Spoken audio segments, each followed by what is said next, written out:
G stream. Hello, everybody. Okay, actually, yeah, better make you a bit bigger there. I had one person on the other day, and yeah, I had to shrink it down quite a lot. We are just waiting on for at least one more of our players to arrive. Oh, hold on, better turn on the desktop audio. I don't think anyone can hear you guys right now. There we go. Hello, Nib. Hello. There, yep, that's going on. Yo. So, point of order. Yes, Dragonfey. Well, some of us are here today. Not everybody is here today. No, I'm just. Why is the Twitch overlay covering my stream chat? Okay, that's a bit annoying. Hello, Nabe. Welcome in. We've only got 3 people in at the moment, and the rule is we need at least 4 of the players. So we're gonna chat a bit before we can actually start stream. So yeah. So Crit, here's a question for you, Crit. yes. What do you have as a backup? What do I have as a backup? Yeah, just in case someone doesn't turn up. Shit, I haven't really thought about it. I didn't really prepare that today, if I'm being honest. Make a Power Ranger character. Oh no, we already did that one. We already did that. Make a Transformer character. I mean, it's pretty much the same process. Although there is something else we could do. Absolutely something else. I just thought of another one because you have the book, and I presume you have I presume that came with the PDF. We could look at Daggerheart. We could look at Daggerheart. I was also thinking, because we are getting closer, because I'm only 11 people away now for the one shot. Oh, you got an advantage there, Selena from Dragonfey. Thank you very much, Dragonfey. Much appreciated. And also thank you for the bits, Dragonfey. Much appreciated.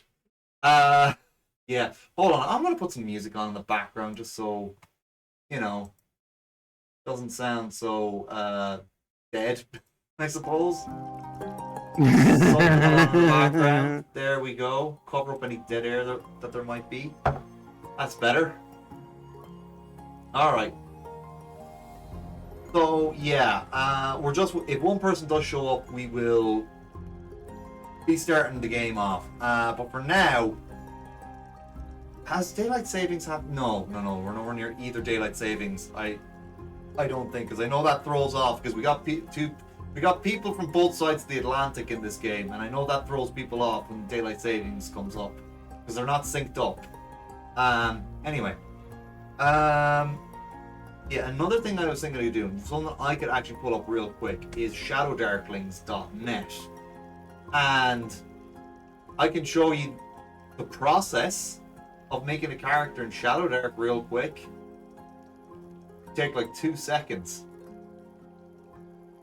Oh no, I'll get it open. Yeah, I've shown this to you already, Selena, haven't I? You have indeed. Alright. And I believe I spoke with you about it, Nox, but I don't think I actually gave you a live demonstration. You haven't given me a live demonstration, but you've made characters and shown me how the character sheet looks like, and yeah. Alright, so that's an easy one to do, I guess. We talked a little bit about the goblin guy we made. We kind of you didn't show me, you kind of ran through it quickly just for the kind of a quick demonstration on the goblin assassin-y character. Alright. We made after stream last week. Yeah, roughly. Yeah, that was last week. Okay, so you can see I've made a load of kobolds. These kobolds I've used for test characters. So you go up to create character. Now I'll show you guys I'll show everyone here what ones we'll be using. So scroll 1, 2, 3, and 4, BR and K. Those we're all using for the Ravenloft one shot, alright? The Roustabout is a joke character. It's essentially the equivalent of Blue Mage. It was released for April Fools, so we're not going to be using that. We are also not going to be using the third-party sources. They're a bit busted, and some of them kind of break the rule of Shadowdark, which is dark vision. And that kind of just ruins the whole point of the game. So, none of that. All right. So we will get the Strixhaven if someone else shows up. If not, I'll be changing tonight's title. I'm going to give them about 15 minutes. I think that's a fair amount of time. All right. So we hit so you can either go design a random level 1 character or a random level 0 character. You go level 0, you can either do just 1 or 4. We're just going to go to design. This will be making a character at level 1. All right. So enable edit mode. We don't want edit mode. That stays off. Leave minimal details off as well. All right. So we got a roll for a background. Now you can have the standard background, the diabolical background, or the Nord background. Doesn't matter. Pick one of them, or have all 3 of them on. Oh no, you can only have one at a time on. Pick one of them. This one is the average one. This one is like, this one will be more your flavor knocked, diabolical. And Nord is essentially Viking themed backgrounds. There's 20 of each. You just roll for that acolyte. You were well trained in religious rites and doctrines. Easy. Flavor text. Now we roll for stats. All right. So we've rolled. Isn't it? You didn't use. Yeah. Didn't you say the stats are kind of like you don't pick and choose? Just the first roll is blank. Yeah. So the stats roll in the way they are. Yeah, I have to. I'm just making Shadowdark characters for the time being, Dragonfae, until we get a 4th player. If not, I have to figure something else for stream because I did not have a backup. So this is just kind of our emergency thing while we're waiting on people. Yes. Okay. All right. So ancestry. We have 7. We have 7 here because the kobolds included 6 of the book. So don't throw dice at the players. Well, we will count it.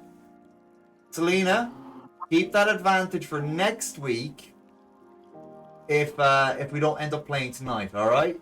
But that advantage is, you can throw dice at people, Dragonfae, just know it might not be used this week if we don't get someone showing up. All right. So we got dwarf, elf, goblin, halfling, half-orc, human, and kobold. There are more on the way. They're releasing another book, which is reprinting a lot of the classes from the scrolls, but it's adding a whole bunch of new races as well. So it'll be adding. What races are they adding? Do you know? Yeah, well, I know that they're doing. 2 of them I do know that they're releasing is the half elf, because we only have a regular elf, and a full-blooded orc. Mm-hmm. Because we only have the half orc, we don't have the full-blooded orc. So those 2 are going to be in it. I don't know about the rest. Kobold is also going to be in there, because so far Kobold is a site exclusive, as well as classes that are site exclusive on Shadow Darklings are Bard and Ranger. They're going to be in the second book too. So Bard and Ranger, they're in there. As a huge Ranger fan, I'm excited to see what Ranger is like in this game. It's actually pretty good. Pretty fucking good. It's not. It's weirdly enough. Mm-hmm. It is archery. It is archery focused as well as apothecary focused. It's not about spells, but it's about living off the land and making potions and firing. The arrows. way Ranger should be. I like Rangers with spells, but in my opinion, it is flavored quite well in here. So I think people will quite I don't enjoy mind the spells, but I don't mind the spell part, but I do think, just to go, it's because on the conversation, that D&D focused a bit too much on that rather than having a proper alchemist type group. Yeah, they gave alchemist as a subclass to artificer. Meanwhile, Pathfinder actually made an alchemist class, and it fucking slaps. Just gotta throw that shit. Okay, so I'm gonna throw this up to the players. Which of these 7 should we pick? So we got we got acolyte background, but they're not built for a priest. Fighter and the Sea Wolf are the 2 best ones. For the stat recommendations. What do you 2 think? Dwarf, elf, goblin, halfling, half-orc, human, or kobold? Dwarf fighter dwarf fighter, I would suggest. Dwarf. fighter. Okay. Let's go dwarf. Yeah, let's go dwarf. Yeah. Dwarf. Okay, we got a dwarf. Now we gotta select the class. So fighter is there, but I just want to show you there are other ones that are recommended here. So 19% for the fighter, 17% for the sea wolf, 16% for the Right. desert rider. Yes. I've just realized as well, when you are clicking on the drop downs, we're not actually seeing the drop down boxes. Oh, we're you're- just seeing. Really? Oh yeah. Yeah. So weird. Why is that not picking it up? Because you're just streaming, or you're streaming the program, you're not streaming the screen, unfortunately. Okay, well Which that's makes it a little bit more difficult. All right. Well, I will show you guys the ones that are under the stat rolls. That's what everybody can see. So there is priest is there at 3%. That's not great. Basilisk warrior. I was going to suggest, is there a priesty type one? Yeah, there is a priesty type one, but look at it. It's 3%. You rely on the wisdom to cast your spells as priest. Like priest is the cleric equivalent. Well, I will say this about the sea wolf. The sea wolves Yeah. are essentially Vikings who go on raids in honor of their gods. So that is kind of priesty. A dwarf.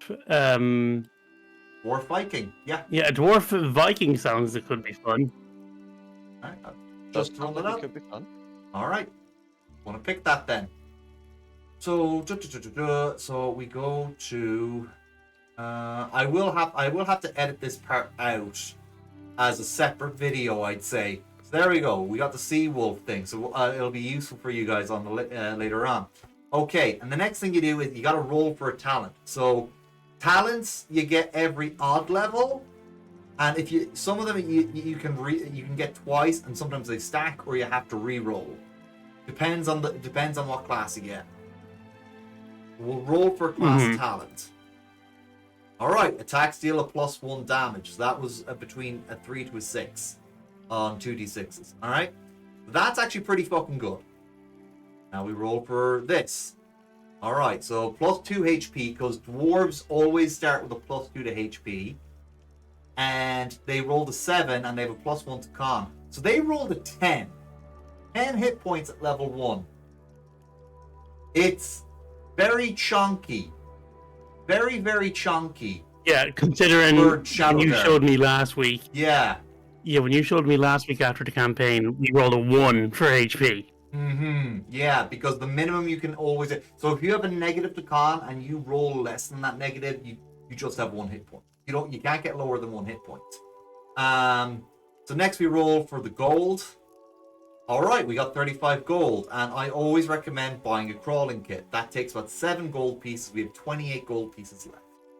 So first things first, we got to buy a weapon. All right, so it has a ticked here. Only sea wolf weapons, which means just the weapons the sea wolf is proficient in. That makes it easier, and we have the gold cost here. Okay. So the longsword, which is a really good one, that costs 9 gold pieces. The great axe costs 10 gold pieces, which would leave us with 18, and we still need to get armor. We already got a crawling kit, which gives us a lot of stuff. Why don't you go with the obsidian spear? The obsidian spear. Why the obsidian spear? Oh no, it breaks on a natural. One, because of the fact that it's a 4 gold piece weapon, but also deals a d8, which is the same as what a longsword deals.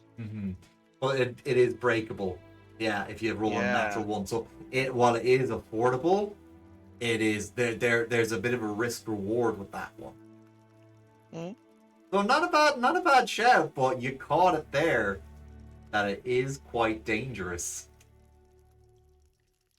So what is the consensus? I'd actually suggest that like you get a melee weapon, and if you can't afford it, because you need your physical attacking weapon always. You also need your armor. But it's good to have something at range. So I would say get a big weapon and then a couple of spears. Maybe even like 1 obsidian spear, 2 regular spears, so you'd have something to throw. Because if you buy the bow, or I'd say maybe a if you buy the spear or bow, something. Yeah, I definitely need a spear. If you buy the bow, you have to buy the arrows. Okay, so it's all right. So you think so? Spear for range weapons. What about melee weapon? Melee. Do we have an axe of some description, maybe? Great axe, 10 gold pieces. I mean, the longsword at 9 gold pieces is up there with the highest amount of damage that you can deal. Yeah. The only higher one would be a two-handed wielding great axe. I What don't know. about Can you a get shields in short this game? sword? You can get shields. Okay. Maybe go swords are not available. short sword. Okay. Yeah. Do we have the anything Seawolf- like the a short Seawolf- sword that is available? There are short swords, but the sea wolf is not proficient in short swords. The fighter. What's our first- shortest weapon to go one-handed and? Yeah, the longsword would be your best weapon. I would suggest for that. Either that or take the hit on damage in that sense for melee and go with a spear because of the ability to sort of poke. Yeah. All right. Because so it does have close and near. I think that says. yeah. So close is within 5 feet of you. Near is about 30 feet away. Meaning that that weapon can be used as a melee weapon within close range, but then can be thrown up to 30 feet, give or take. Yeah, pretty much. Right. Yeah, you can see it has the TH, so it has throw. You may use this throw range that using strength or dex. Obviously, with the Sea Wolf's high strength, it will be with strength.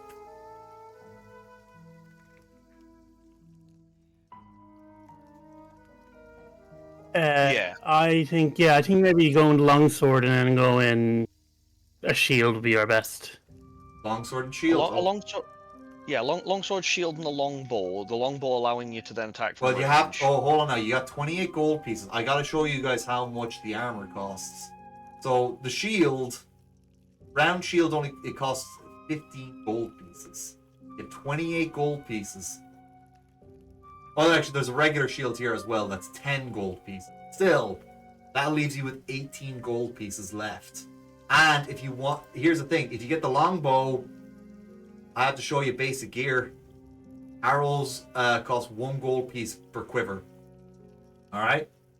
And how much is it? How many arrows does a quiver hold? 20. 20 arrow. Okay. So longbow is 8, right? Longsword is 9. That so far is 17 out of. So that leaves you with 11. You buy the shields then. That gives you +2 to your AC. That's 10 gold. So you've already spent 17. So you would have exactly enough for your longsword, shield, longbow, and arrows. And then your gold is gone. So then you play it a little bit more, I'll say, risky, and you go with the spear, the obsidian spear, at 4 gold pieces, doing the same damage as longsword. You play it a little bit riskier by having the natural 1 breakable side of things. Mm-hmm. But then you've also got the backup weapon of the bow. Yeah.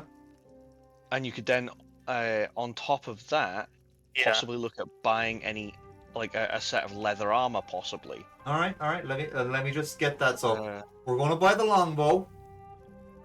We're going to buy the obsidian spear. Then we're going to go to the armor. We're going to buy the leather armor, leaving us with 6 gold pieces left, and we're going to buy arrows. So we don't need shield then. Yeah, if we don't have a shield, that's fine. All right. Now, next thing is, here's what we're going to do, because we're going to be playing this our game at level 5, so we're going to change it to milestone, because you can do it with XP, but that's kind of a pain in the ass. You just gain level 2. Level 2 is just a hit dice. So, Jesus Christ, we've already got 17. That is normally a character who's level 3 through 5 at 17 hit points. This is 17 hit points at level 2. That's real fucking good. So we roll level 3. Goddamn. Yeah. And now we get to roll for another class talent as well as hit points at level 3. So only 20 hit points, but you know what? 20 hit points still fucking good for level 3. And we get another +1 to damage. Alright, so that's good. So that's already +2 to damage, plus I'm guessing that also includes your strength modifier onto that? No. Here's the thing, you only roll the dice. Your strength modifier only helps you hit. Strength is only to hit. Yeah. Not Same damage. goes for dex. Right. And also Okay. strength checks and dex checks, but yeah. That makes it a little bit easier then. So you've got a +2 to damage and a +2 to hit at this moment in time. 33 hit points at level 5. That's ridiculous. And That is another class talent. Once a day, go berserk, immune to damage for 3 rounds. That's a little broken. Nice. Yeah, that is a bit broken actually. Yeah. Alright, so there is alignment, lawful, neutral, chaotic. I believe they should have gone for good, neutral, bad. Evil. Not lawful, neutral, chaotic. I think it should have been the other terms, but whatever. So, which one of these should we pick for our dwarf? Lawful. Okay, lawful it is. Lawful. Alright, so deities. Dwarves are fairly neutral usually. Yeah. We have our Nord pantheon. Odin is lawful, or you can go for all Nord gods, which works for any alignment. As for the other, Majority of them did do all, so yeah, they had some that they did for. Some of them were particular, but most of the time it was all. yeah. Well, remember this is Shadowdark's version of the Norse gods, not quite the original Norse gods. They have the same names, but like artistic license here. In regards to that, even if you're looking at it like basing it on Vikings and the Norse pantheon and all that sort of stuff, almost every single Viking worshipped all of the Norse gods. They were just sometimes they worshipped one more than they worshipped another because of the fact that a housewife would worship the god or goddess, I can't remember off the top of my head, of Freya, yep. Of of the harvest and stuff like that. Oh yeah, okay. Don't know if that was Freya. Not off the top of my head at least. Oh, what was that, Anubis? What was that, Anubis? Sif. Sif, was it? Okay, Sif. Yes. Yes, Of course, Sif. Sif's Yeah, not Sif. here. Sif is not here. They only have 3 of the pantheon. They might expand that in future books, though. So. But basically, the god of the harvest was Freyr, who is the brother of Freya. Oh, okay. Freyr. Okay. Freyr, yeah. Sif is Okay. the god. Sif is the goddess of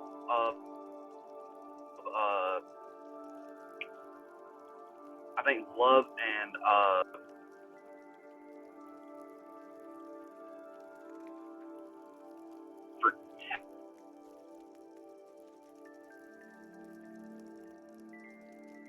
Well, anyway, we're not here for that. So we got to pick a deity here. Should we go for all the Nord gods, Odin, Freya, or Loki?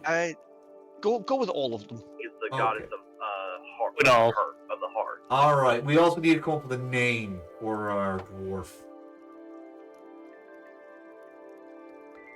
Gavlar Ironfist. Iron Fist. Okay.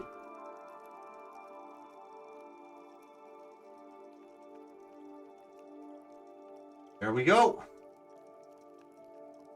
His name, and we can either save that character. You can export it. But for you guys, what I want you to do for me is, once you make your character at level 5, right?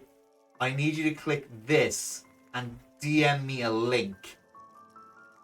So I'll have your characters imported onto Shadowdark, onto Foundry. That was what I was trying to think. Jesus Christ, why couldn't I think of that?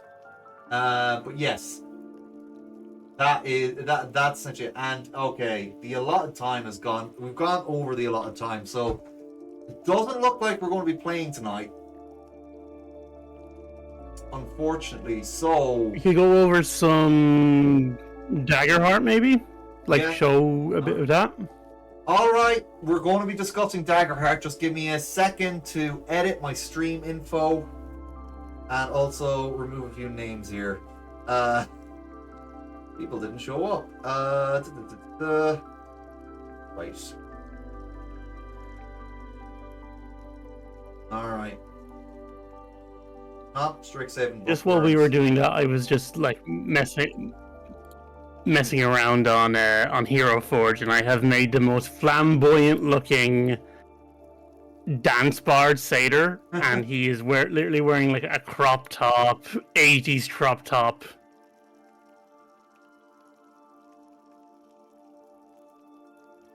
I have literally just made a huge 80s Nice. satyr. We're gonna see if Daggerheart's up on the stream suggest. It is not, but there. You know what is there? Tabletop RPGs. Yeah, tabletop in general, yeah. There we go. Not D&D. Yeah, unfortunately, I am going to have to remove that. Art.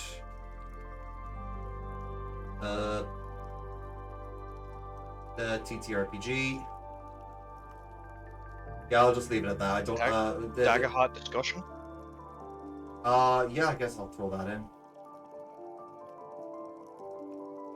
Art discussion. Sorry for having to change it. I should have had something backup prepared, but oh well. Save. Okay. Oh, one of our tags cannot be used. What? Remove the tag that I couldn't use. I guess Daggerheart discussions couldn't be used for some reason. Don't ask me why. Anyway, so we're changing to Daggerheart discussion, so give me a second here to open up my PDF reader and to get that PDF open. Oh yeah, there it is. Daggerheart Core Rulebook. It's already here. That makes it easier for us. I'll have to share it on screen now. Give me one moment.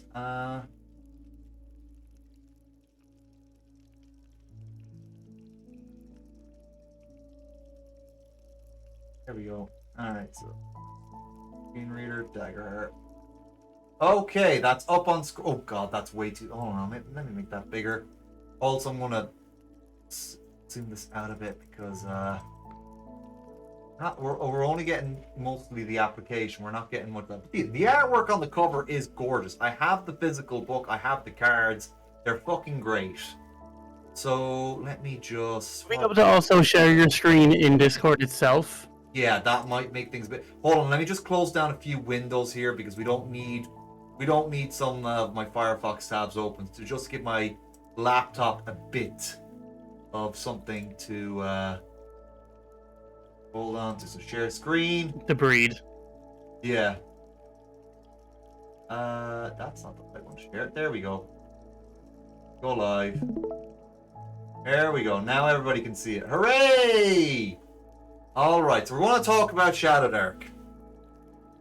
Sorry, Daggerheart. Same number of syllables. That's why I got confused. Also because we just did do a character in Daggerheart. Shadowdark. God damn it. Alright, here we go. Yeah. Look at all these lovely people who worked hard on it. And I was actually quite surprised that I couldn't find Matt Mercer's name anywhere. I was, however, able to find Travis Willingham here, but he is the fucking CEO. So... Of course, his name is in there. CEO of them. Yeah, like maybe Matt is somewhere hidden. I know Matt's here. main contribution was. Matt's main contribution was my favorite setting in the book. Oh yeah. That yeah. AKA My favorite setting is the silly one.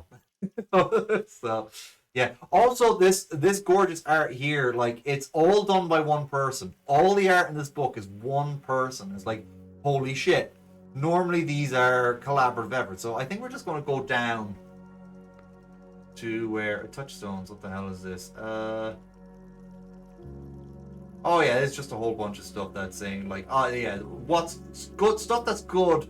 Check out. They do throw in the Legend of Vox Machina. I like that they're actually plugging their own stuff. Guardians of the Galaxy is a bit of a curveball there. but I like it. I think that's because a good chunk of them are in that game, and like, It says films and television. Yeah, because they are all of them are in one way or another linked to the animated series. Yeah, well, fair enough. Animated series. Borderlands from Gearbox. I think Tiny Yep, Tina's all would of have them been are in that. yeah. So yeah, Dragon Age Inquisition. I know a few of them in that. Elder Are in Scrolls that too. series. I don't know. I don't think any of them Same. have been in like maybe in the more recent stuff, and maybe in Elder Scrolls Online. But I think Elder Scrolls is in there just because they fucking love playing Elder Scrolls. Matt Mercer is actually are in, also- Oblivion, the remake of Oblivion. Oh, is he? Okay. Yeah. I didn't He's, realize they I don't know And- who he plays, but I know he plays someone in the new one. Okay, so and Golden they Rule. are often a sponsor of them, and of like Critical Role itself. So they probably helped with the Okay, funding of the yeah. book. that explains it. All right. They are actually. I do know that a lot of their like theme music, Mhm. combat music, and stuff like that, tavern music, Oh. comes from a lot of the Elder Scrolls games. Oh. When they're sat at the actual table. So I know that's one of the main reasons why they've got it as well. Okay. Fair enough. All right. So let's see here. Be a fan of your character and their journey. Spotlight your friends. Address the characters and address players. Build the world together. I like that. Play to find out what happens. Hold on gently. We'll get to the worlds later on, like the different settings, but we're going to go through because weirdly enough, most TTRPGs they show the ancestries or whatever they call those. They show those first, and then they show the classes. Daggerheart shows the classes first, of all things. That's a Because little they bit know different. what people want. They know what people want. They want to see the I classes. am, They want, like yeah, they I wanna am see very all curious that. to see if there is any new classes since I've tried this. Because I've only ever tried Daggerheart once, and that was back during the very first beta, Yeah. like back during the very first playtest, and it was only a session. Well, hold on now. We got them here. So starting off, we got Bard. You can be either a troubadour or a wordsmith so far. We got the Druid, and the subclasses are Warden of the Elements or Warden of Renewal. We got the Guardian, Stalwart or Vengeance. You might think that's the Paladin, but believe it or not, it is a split off from the Fighter because there's essentially two fighter classes, and then Paladin and Cleric get combined together into this class called the Seraph. Which is actually really good. Yeah, Seraph is the one. Seraph is the one I played in the one shot. Yeah. Ranger, Beastbound, or Wayfinder. So yeah, they got the Ranger is a new one. Yeah. Rogue, either the Nightwalker or the Syndicate. So I believe the Syndicate is kind of like the mastermind slash like the Syndicate seems like the mastermind, the Inquisitor, and of course the Assassin. Yeah. Whereas the Nightwalker seems to be more Syndicate is manipulate the the shadows. newer version. Yeah, and Nightwalker was in the original, and it was kind of like Arcane Trickster is the best way to say Yeah, it. Psy Soul Knife, the magic-y rogue. Yeah. So the Seraph is interesting because essentially you are technically a priest slash paladin, but you're also like part angel because of it. Which is Sorry, the way yeah. you said that made me cringe. Sorry, why did it make you cringe? Seraph, Seraph. not Seraph. What? Seraph. The actual way to say that is seraph, not seraph. Okay, fine, Seraph. Okay. No. It's just one of those. It's Oh, it's look at me! pronunciation Look kind at of thing. me! I'm sorry that I was Seraph. part of the beta as well. All right. Okay. I'm sorry that I also spoke to Matt Mercer about it. Okay. Fair enough. Okay. So, moving on. The Sorcerer. Did I say that one right? Oh! Aha. Okay. Anyway, I'm only messing. You can get the Elemental Origin or the Primal Origin. So, yeah. They seem to be very similar flavors in that sort of regard. Yeah, hold on, right. That is impressive, lol. Just reading what Faye is writing there. And then the warrior. The warrior is, yeah, that one is also essentially like another variant of the fighter. Call of the Brave or Call of the Slayer. So yeah, so if we look at so like these seem to be like focused on, this is like someone who's focused on bravery, and hey Anubis, for next week's game you've got advantage, so make sure you write that down somewhere. Thank you, Dragon Faye. So yeah, the Guardian is like the stalwart and vengeance. So like, you know, they've kind of like got like they kind of strike me as they have like an oath. Like they've made a promise. The way I always thought of it, the Guardian seems to be more the barbarian side of fighter, more the I'm a big tanky dude. All right. Whereas the Guardian does. I don't know if that's true. Yeah. The Warrior, on the other hand, seems to be like Call of the Slayer. So this is more like combat focused here. And Call of these two seem to be way more combat focused. Like they're specialized. They are specialists. That's what I'm getting from the Warrior. Warrior is your Warrior is effectively the champion fighter. Yeah. More martial than they are anything else. The one before I can't remember the name. Alright, so Call of the Brave, it says here, if you want to use the might of your enemies to fuel your own power, and Call of Slayer is you want to strike down adversaries with immense force. Champion. Yeah, that's what that's what they feel like. That's what they feel like. Yeah. Alright, and the last one we got here is the Wizard. School of Knowledge or School of War. Pretty straightforward, and that does sound pretty much like your typical wizards that you'd see in D&D. So yeah, those are straightforward. Okay, so from looking at them, the knowledge one seems to be the more everything, while the war one is a lot more combat magic. Yeah. So the ancestries now, they don't add a whole lot to your character, but they add enough to flavor them. Like most of your flavor comes from your class, and the cards help you customize it to make it feel different every time. You also get to choose a community, which is pretty goddamn handy as well. Yeah, that's a much better way to do the what was it in D&D? It was the the way you choose your starting like wealth backgrounds. Yeah, you're like not even just the backgrounds. There was you were in squalor, you were that whole system was a bit like clunky, wasn't it? All right, so we have a whole. Because the way I always saw that one is, why would you choose anything but a good gold amount? Yeah. This one is just purely for background. Yeah. For character development. We have a lot of if I'm looking at that right, we have about 18 races in this. And here's the thing, you can make hybrids out of any of them because it has a very straightforward rule for when it comes to making a hybrid race. They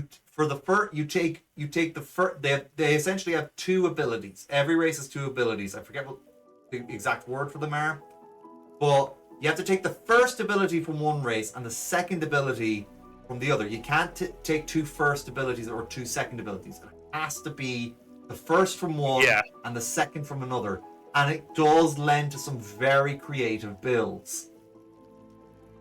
Especially if you like take a clank or a fungrill, and the way I'd rule that is, if you were to say make a half fungrill, because fungrill are actually literally mushroom people who grow from spores. Like they don't have the traditional reproduction. The way I would do that is clanks are robots. Making a wish. You could. Yeah, you could very much do a sentient armor. Yeah. Like sentient armor, quote unquote, for combining a clank and a fungi.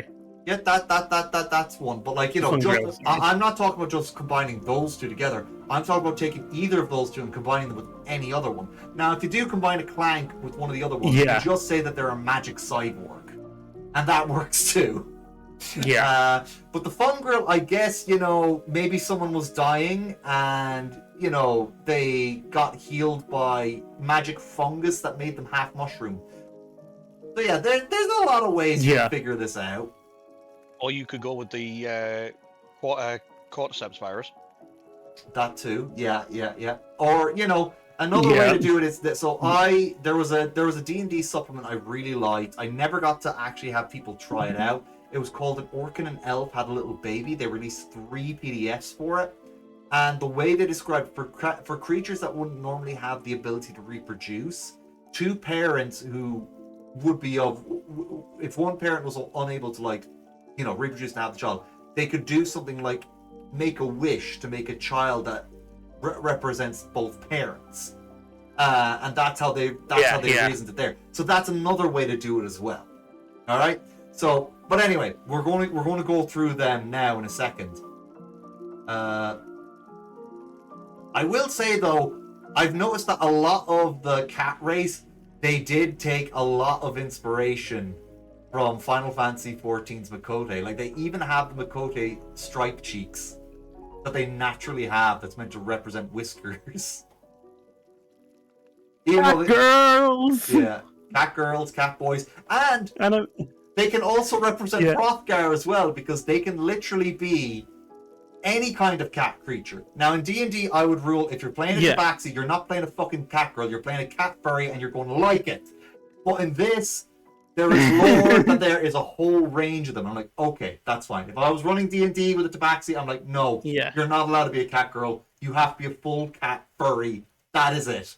that's just me, though. Unless you can really the way I would rule that is you have to really word it correctly for me. How the hell you look so human? Yeah. Or there is actually an option I would let people use.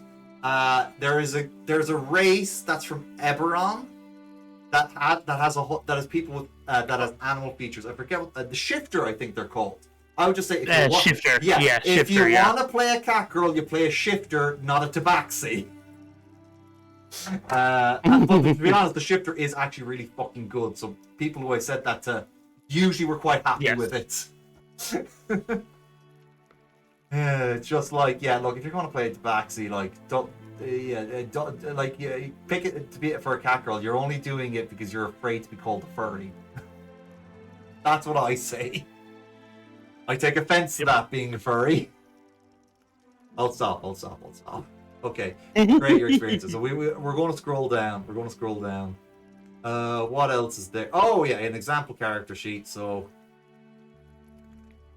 Primal Origin, Lordborn Elf. Oh yeah, you got the Sorcerer there. So that's pretty cool. Yeah, so there's a character sheet for every class, and I guess that's another reason why they introduced the classes first, because every class has its own sheet, whereas the races wouldn't.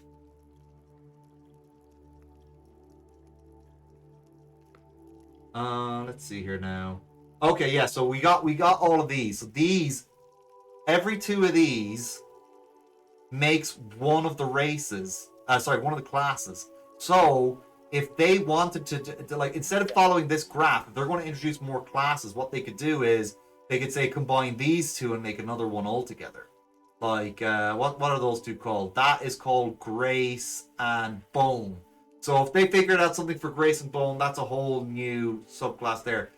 They could like mix, say, is Valor and Blade already mixed? Doesn't look like it actually. No. Oh no, they are. They're right next to each other. So Valor and Blade already make Guardian. But I know Matt has said in like past talks about Daggerheart that he wants to try and figure a way to bring Bloodhunter into this without it being called Bloodhunter, because they have to rename it. Like, he came up with the damn class, but like, because he sold it on, what was it again? Not D&D Beyond. The DM's Guild. DM's Guild, yeah. WotC DM's Guild. technically own it. Yeah. Same goes for Drive-Thru RPG. Like, be very careful on those sites if you put your stuff on it, because then WotC will own it. Alright. Oh, and here we got a picture of a clank. That's why Yeah, I love the look of the clanks. Clanks are really cool. There's our living magic robots.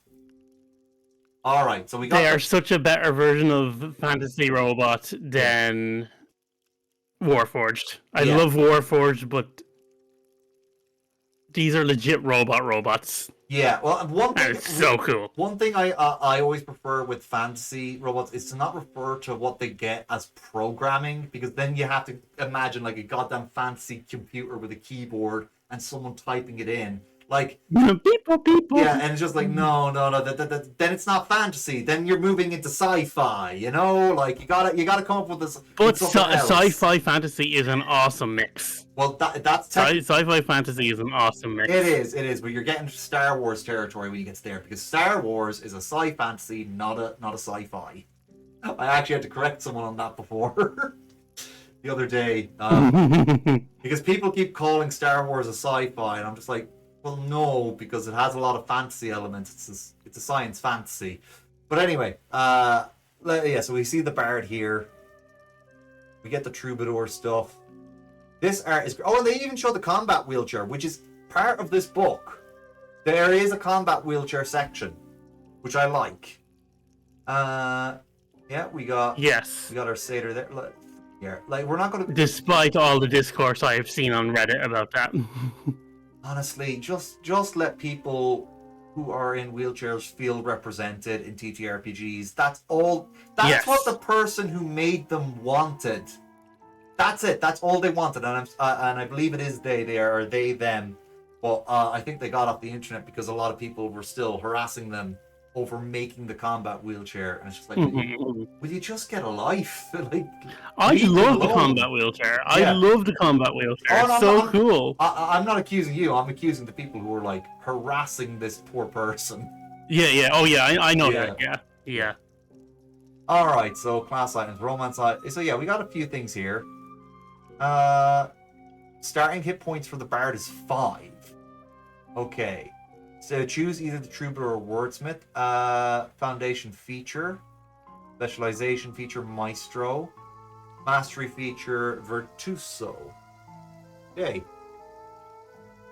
Virtuoso. And then we got wordsmith here, which is eloquent, epic poetry, rousing speech. All right. Yeah. Oh god, like I'm just skimming the classes because they're the meat of this, and there's a lot in them, and I don't want to get too stuck on them, you know? Like, if there's anything any of you want to discuss specifically, if you want to go in depth with any of these classes, let me know, and I'll have I'll go over I would definitely stuff. like to see the ranger, personally. All right, let's go down to the ranger then. I would like to have a look at the ranger. Any objections for the ranger? From me. Okay. Lena, is there anything else? Is there any class that you would like to take a closer look at? Not really. Okay, fair enough. Anubis? I've seen the majority of them. Okay. Anubis is muted at the minute. Any of the classes you want to get a closer look at here in Daggerheart?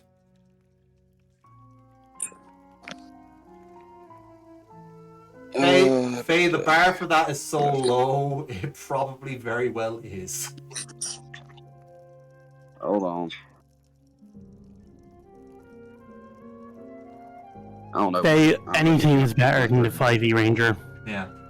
Tasha's ranger is pretty good though, but still could have had improvements. Yeah, but Pathfinder ranger though. I'm still. Pathfinder ranger, Shadowdark I'm still a ranger, firm believer that amazing. the way they should have done ranger is the way that I think it was 3.5 had it. Third edition had it, where every ranger had a companion, had a beast companion. Every version of ranger had a beast companion. Yeah, that would have made it a lot was just better. Part of ranger's It's just part of the ranger, and I believe the one in 3.5, the ranger's companions scaled with their level. So the companion Yes, wouldn't automatically it did be indeed. killed. You know? But yeah, anyway, so... Oh, That's why, actually, like, my ranger, who I've played with for years, yeah. who has been was my first ever character back 16 years ago. Jesus, I've been playing TTRPGs for 16 years. Even though it was in like the newer Rangers, obviously, it was just using that. We use that type of animal companion stuff into the Beastmaster subclass. We just said it's more fun that way. Yeah. Leads to better stories, and that's how my ranger character went into Warlock, because his animal companion sacrificed itself to save him. So now he has like Oh. a cool spirit character following him around. Well, anyway, we've actually arrived to the Ranger.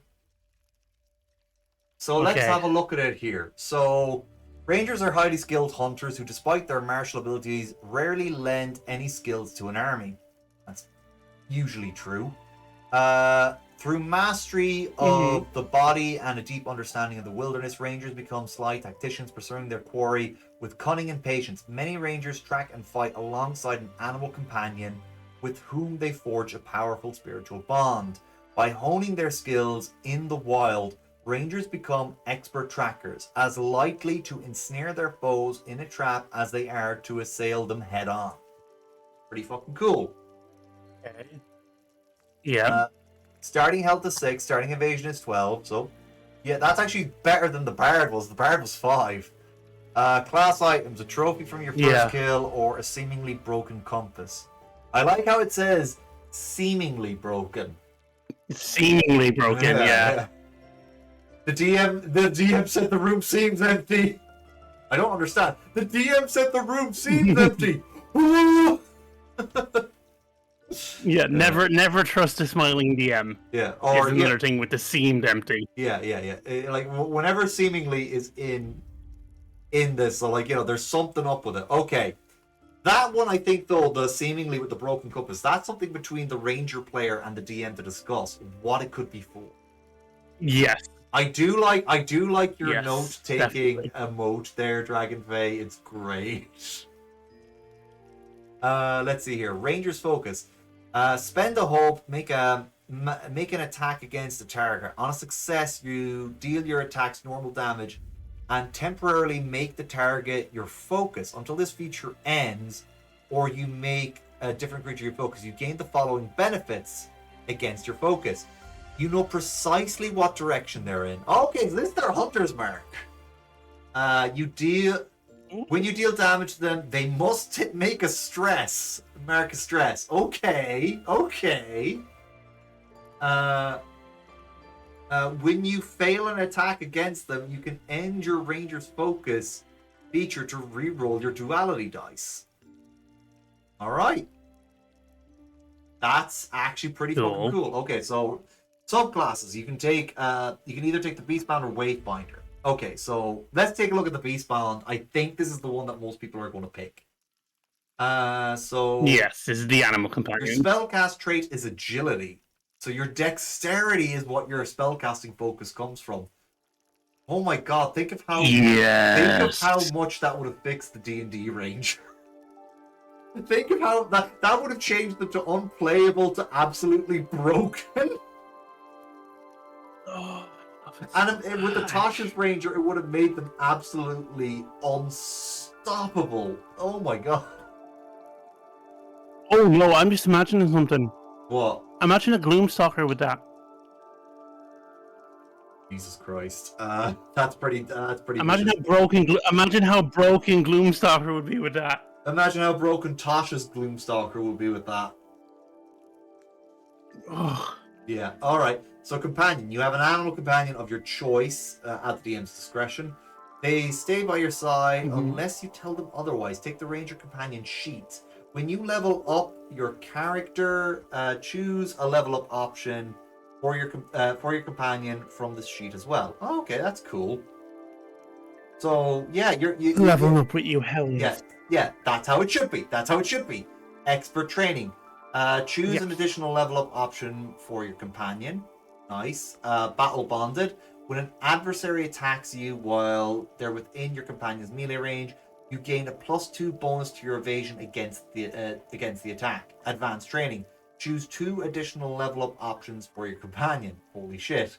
Loyal friend. Once per long rest, when damage And then, from or an attack will mark your companion's last stress or your last hit point, and you're within close range of each other, you or your companion can rush to each other's side and take that damage instead.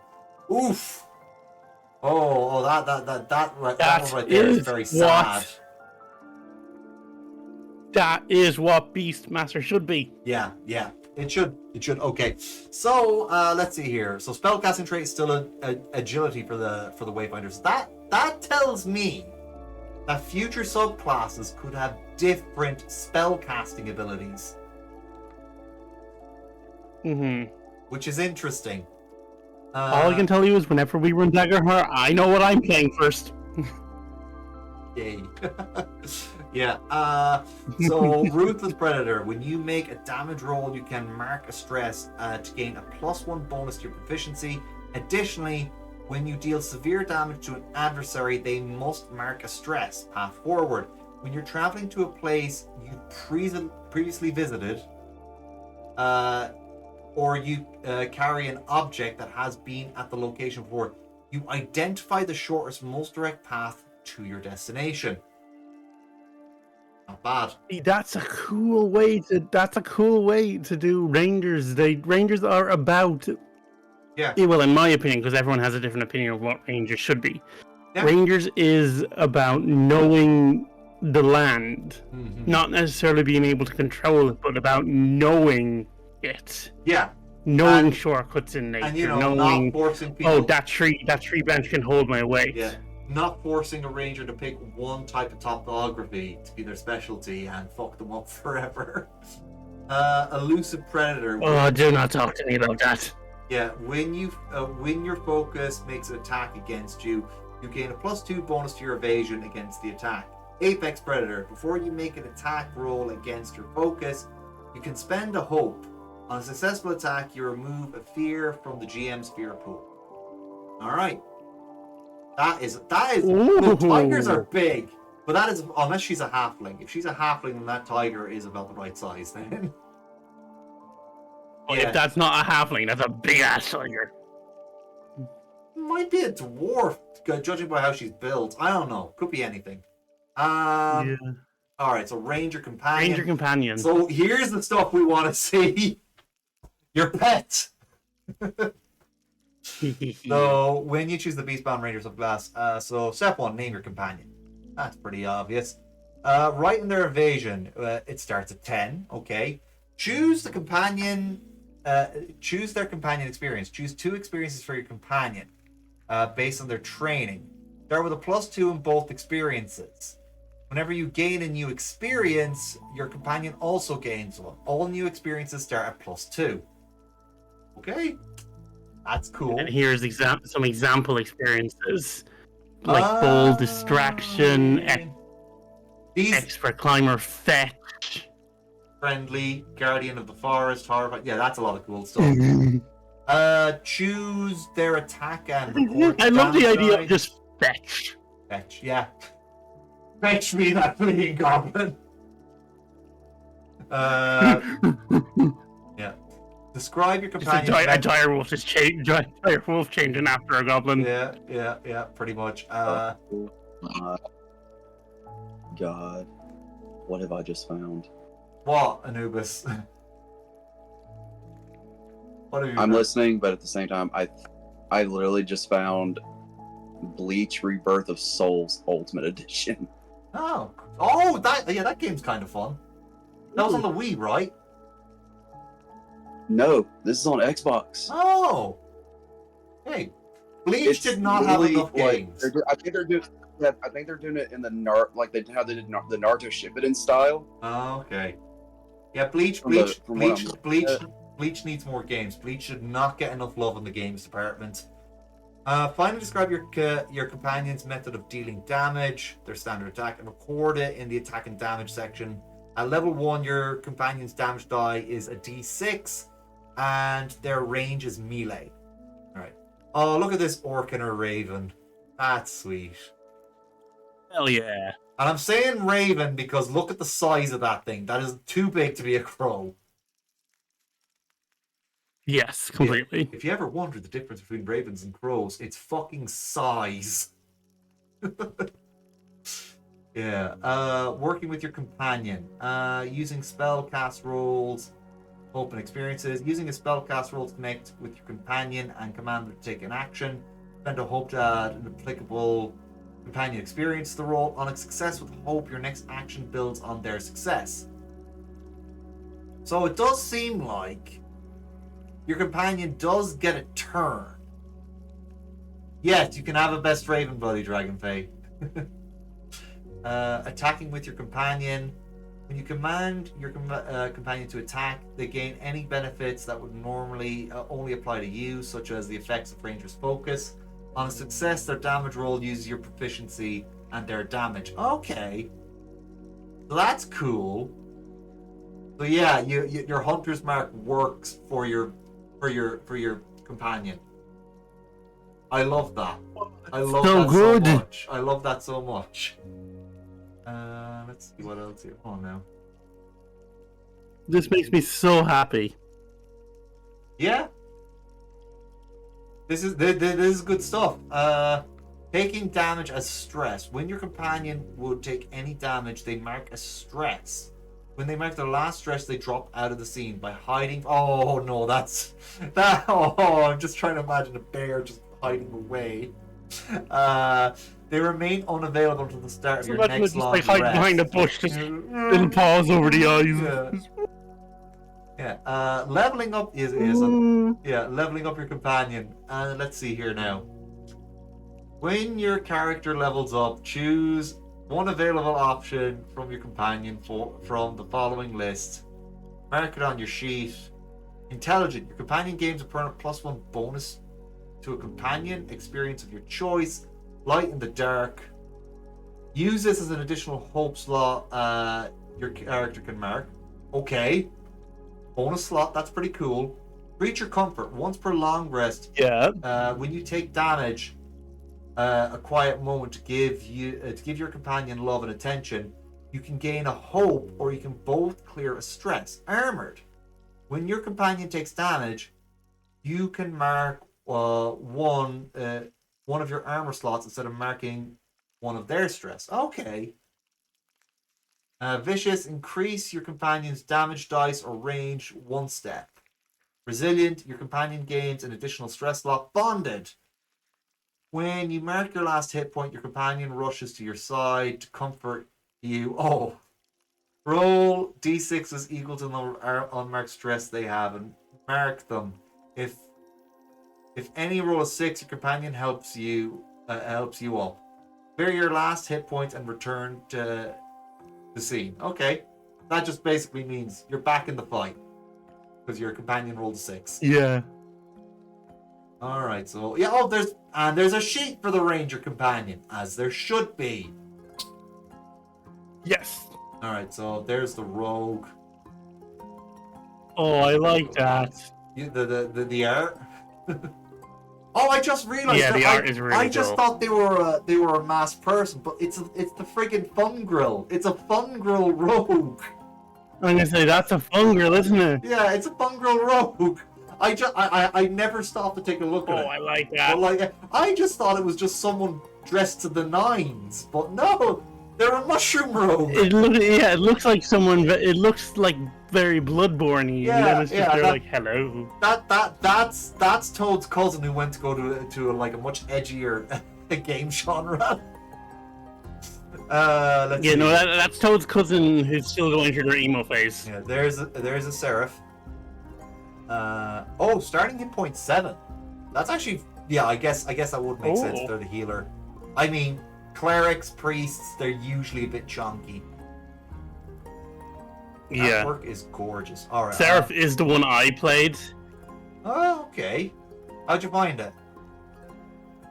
I play Seraph it was very fun. It was very fun. Because the way I did it, he was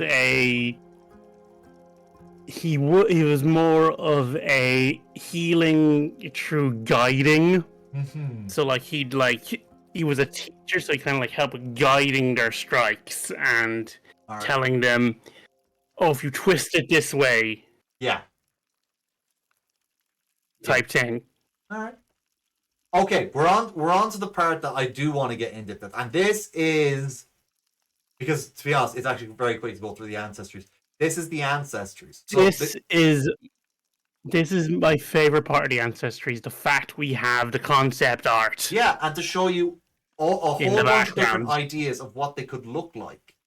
I mean, look, they could have all their weapons built into them. Look at this guy. This looks like a character that came straight out of Chrono Trigger down here. I've seen art of Chrono Trigger. I've never played it, but like Yes. it does look like a character that came out of, or any sort of Toriyama like cover piece. Like, because when Toriyama wasn't doing a comic art and he did just cover pieces, he'd make machine art like that, and it was really fucking good.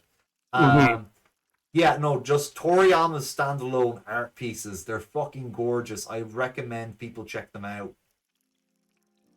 All right, so let's see what else here we got. Yeah, they can even have them like dragon shed shapes and all that, dragon headed shapes and all that.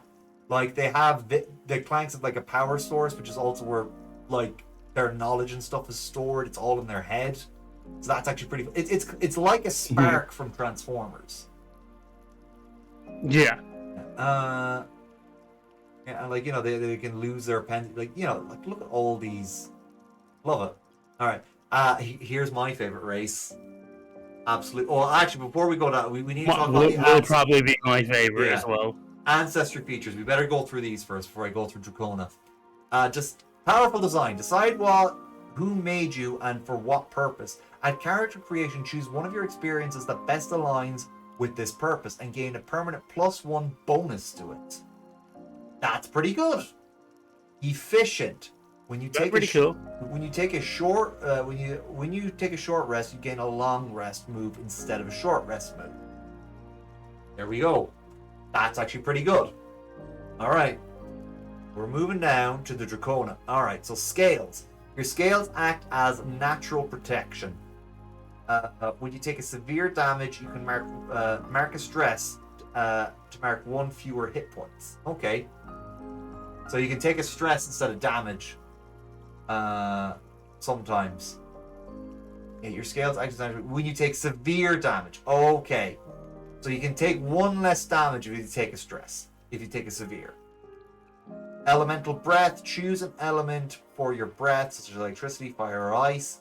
You can use this breath against a target or group of targets within very close range, treating it as an instinct weapon that deals D8 magic damage using your proficiency.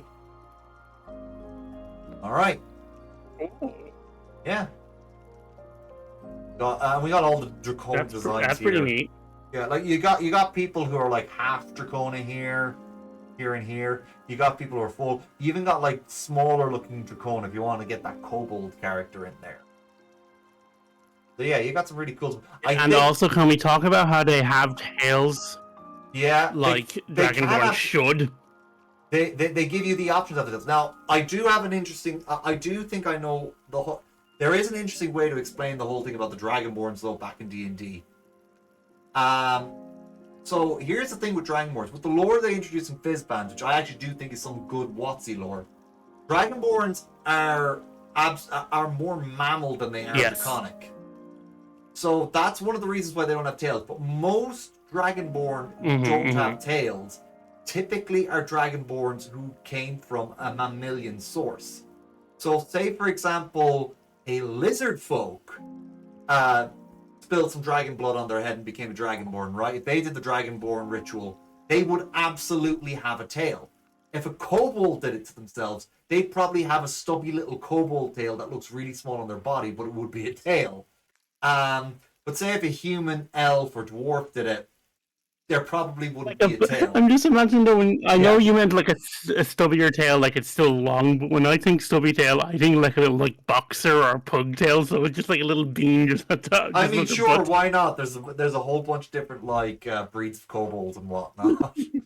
But yeah, so the Just yeah, the Dracona are cool. So the dwarves here, I like how they all have facial hair, but like that's purely optional because I know it's like it depends on the person. Some people who play female dwarves, they like them with beards, others don't. And I do think we see some female dwarves outside of this artwork where they're clean shaven, but in the actual dwarf page, all the dwarf ladies have beards. So I think that's personal preference, and I think that's fair that people get to choose that. they should. Yeah, should be a choice. Personally, I love giving. It should be a choice, and I personally love giving my female dwarfs slight beards. I think them having a little bit of 5+ shadow is such a cool way to make Yeah, dwarves a distinct thing by giving the female dwarfs beards. It just looks so distinct. Oh, okay, so dwarves have a similar ability to the Dracona. Thick skin. When you take minor damage, you can mark 2 stress instead of marking a hit point. Yeah, that's for minor damage. The Dracona only get it for severe damage, but they only have to mark 1 stress. The dwarves have to mark 2 stress for minor. Okay, increased fortitude. Spend 3 hope to have incoming physical damage. Okay. So everything about the dwarves is about being really hard to take down. They're just stocky. And you know what? Shadowdark has the exact same thing. For Shadowdark, you get an extra 2 hit points on your first level for dwarves, which is actually insane for Shadowdark. The dwarves, at minimum, in Shadowdark, start with 3 hit points. That's their absolute worst. Anyway, elves. So, yeah, I don't think we need to read about what the elves are like. Yeah. But you know, this one here, she's like, okay, she's kind of like a stretched out Keyleth without the horns. Does anyone else see that? Is that just me? Yeah, I can see that. I can see that. Yeah. And this, especially that one in the middle of the head in the middle of the tree, that is just straight up Keyleth. This one? If you look in the note on that row beside the colored picture, those 3 heads. Oh yeah, that's the one I meant. Oh, you can't see me. Sorry. Yeah. Sorry. Yeah. Okay, but this girl here now, I don't like. She reminds me of someone. It's not Vex. It's not someone from Critical Role. She reminds me of someone. Actually, you know what? Selena, if you could look at the screen, you might be able to confirm this with me. Does that remind you of Shadowheart?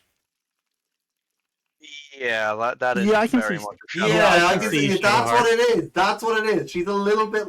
Do you know who else that reminds me of? Who? I can't think of her name. She's one of the ones from Dimension 20. She's got black hair. Hold on, Dimension. Oh, no, like the you actual mean the player. players. The person who plays. The person who plays Fig. Yeah, I know who you mean. I just can't remember her name off the top of my head. Can you see it? Yes, I can see it. I can also see Shadowheart. I can see it between the 2 of them. It's the bangs. The bangs. It's all in the bangs. All right. Okay, so Emily Axford. That's it. Yeah, and her actual husband is the one who plays the goblin character. I know his surname is Murphy. I can't remember his first name right now, because everybody calls him Murph. And his character is Riz. Yeah, those 2 are married. The quick reaction. Mark a stress to gain advantage on a reaction roll. Celestial trance. During a rest, you can drop into a trance and... Okay, yeah. So, pretty much the same.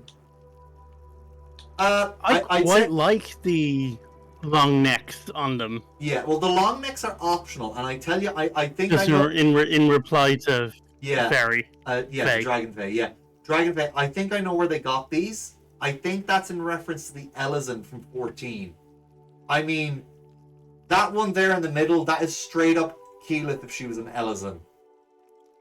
And also, for context as well, Yeah. Lord of the Rings elves are meant to be very long, skinny things. So, Yeah. if it's just the movie version makes you think more humanish, but like in the because obviously movie, Yeah, it'd be hard to pull off to make Movies. them look stretchy.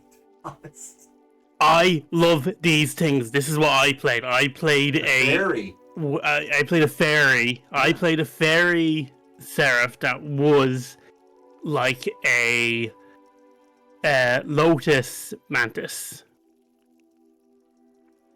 That looked like a lotus mantis. Oh, hold on, Drag. Yeah, I play FF14 Elysin. I just wish they had more necklaces. Yeah, to cover the neck, I suppose. All right. So fairy appearances range from insect-like to humanoid, with a wide variety in between. Families, no matter their form, all fairies have wings. All right. So, like, yeah, they've Yeah, got but some you very know, insect-like examples, but this one here, she looks more humanoid. She just has like a couple. I think does she have extra insect arms? Oh no, that's just her dress.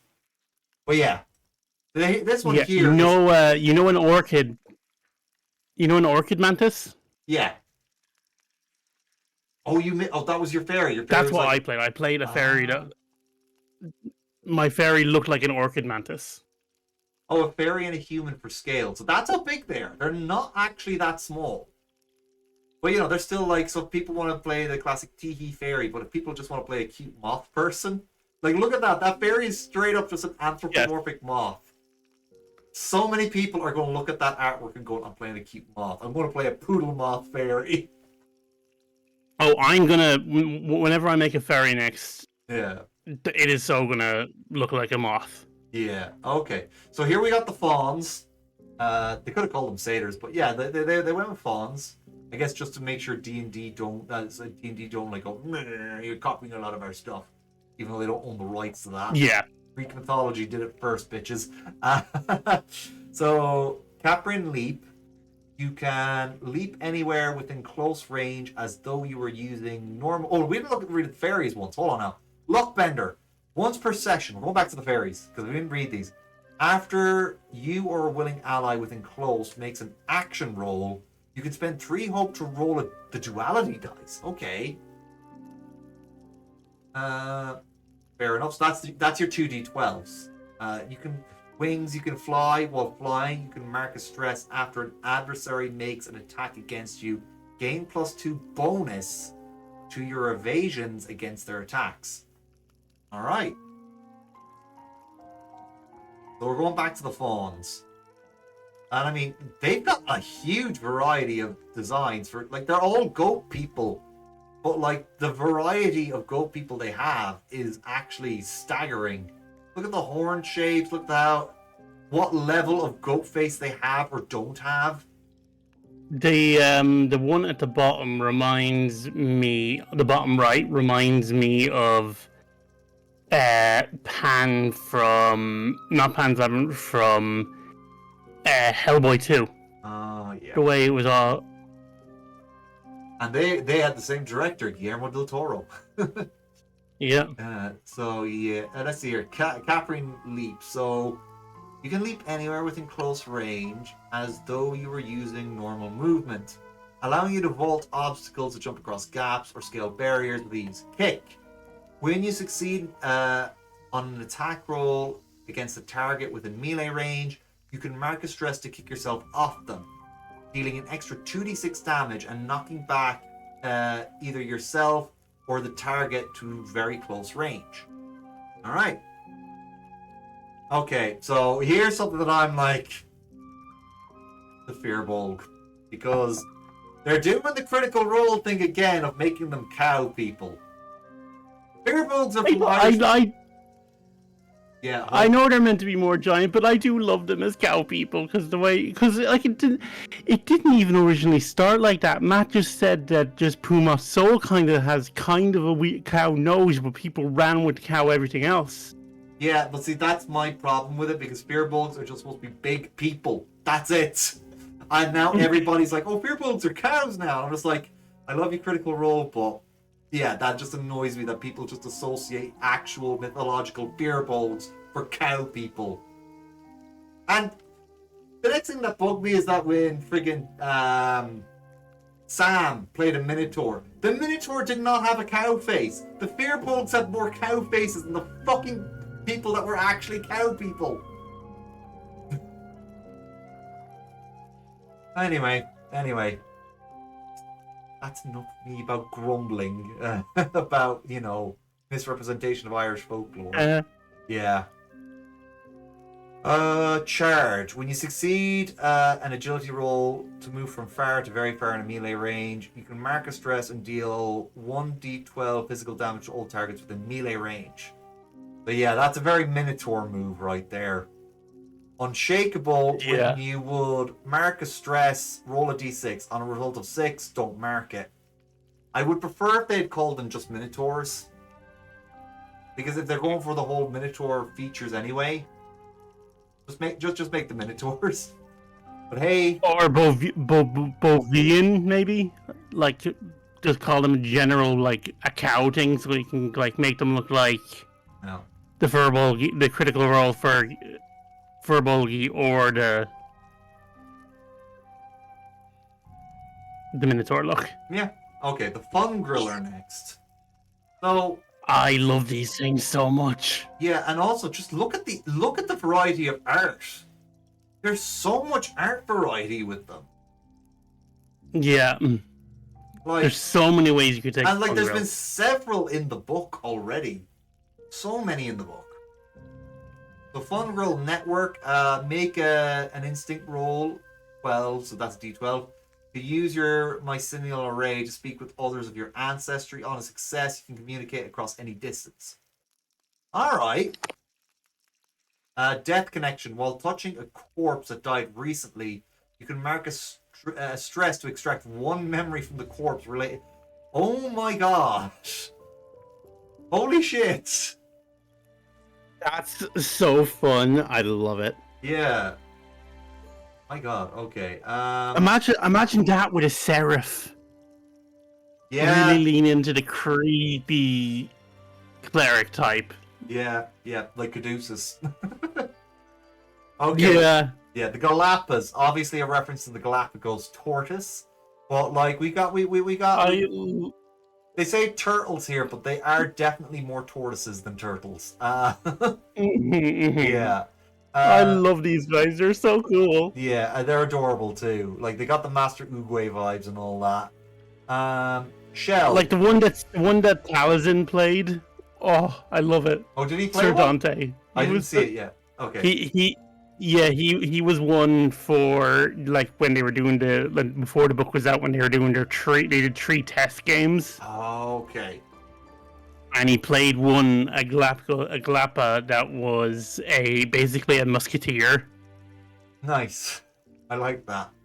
It was so funny. Alright, let's read their ancestry. So, Shell, gain a bonus to your damage thresholds equal to your proficiency.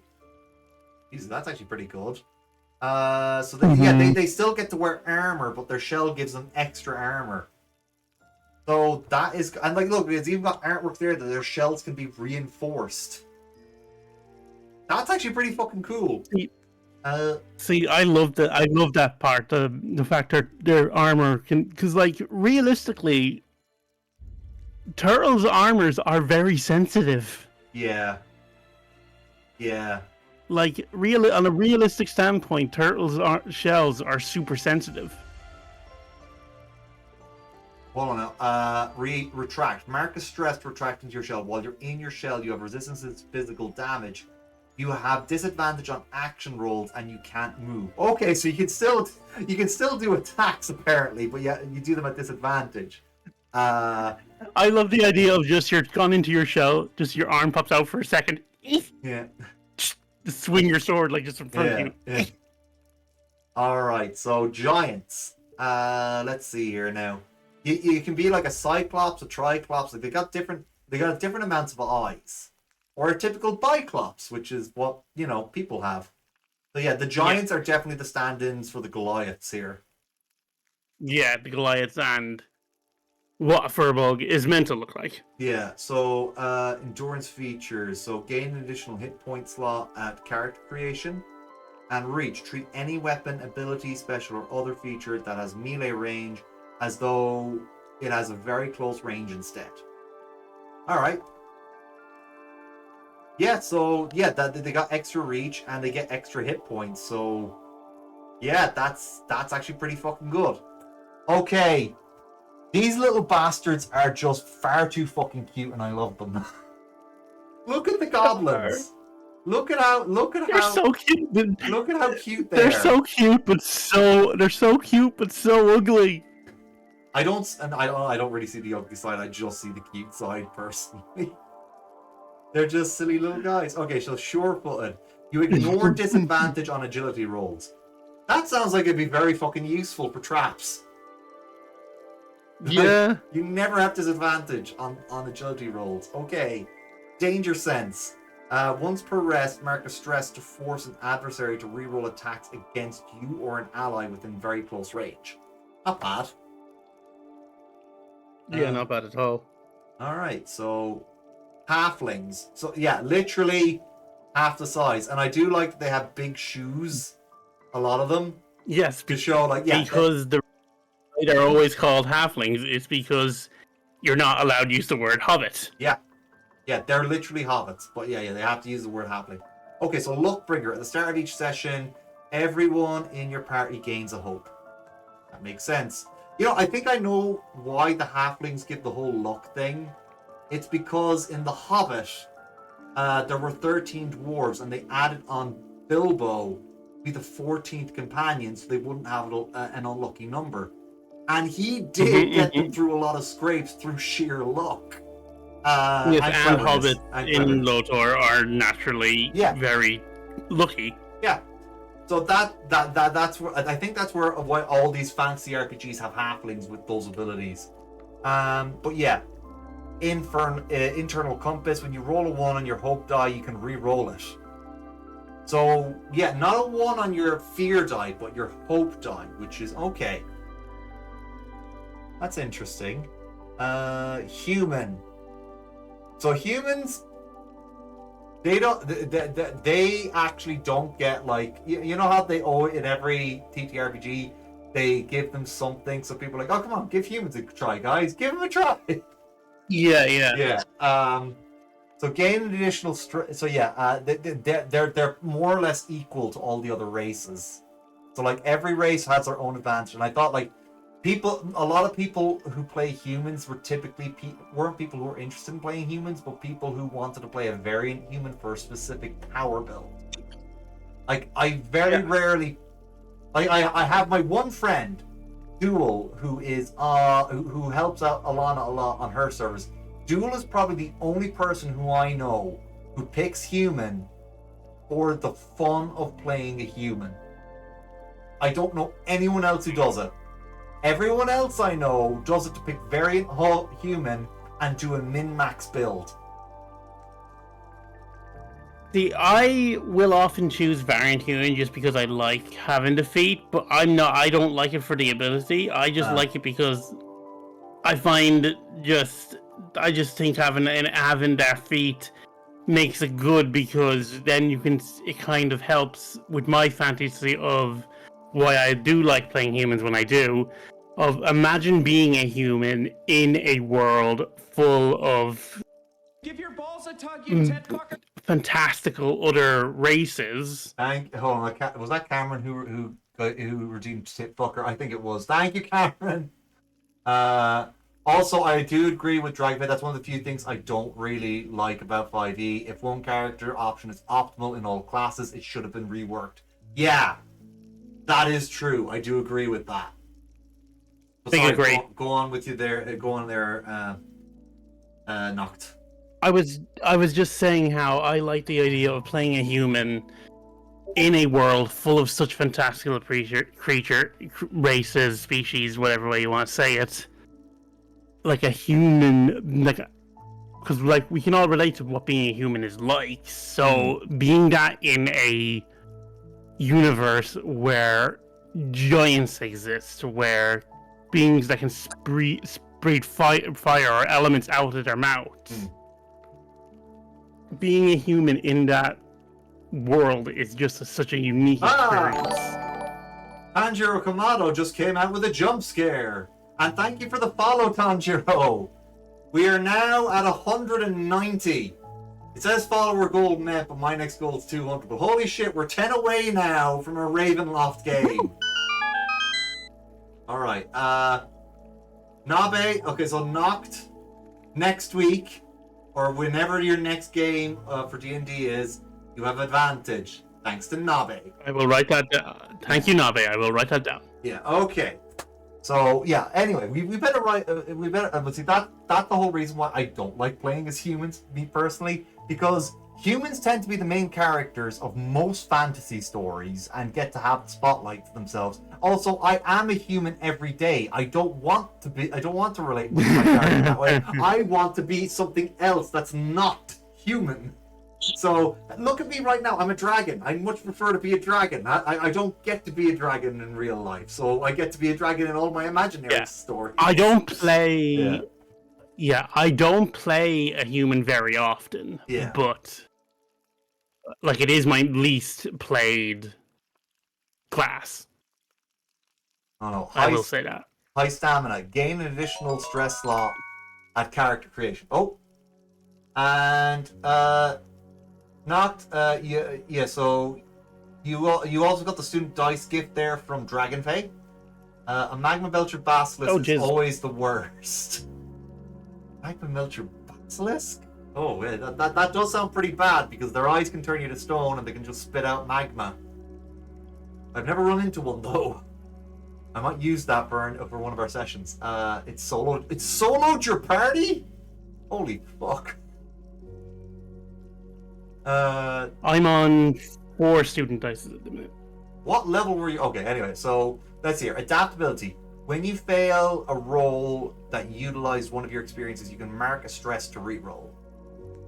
So yeah, it looks like humans that but to be honest, I'd say the human. I do think people will use human for the hybrid option because people like half orcs and half elves, and because they just have orc and elf and human, and they're just like, okay, there you go, make your half elf. But then again, you can make your half elf anything. It doesn't have to be half human. That's actually how I've always. Sorry, you go first. Yeah, Nabi just redeemed another advantage roll gift. It didn't play though, which is weird. Who is it for, Nabe? Oh, wait, no, I see now. The sound alert just got late saying it there. Okay.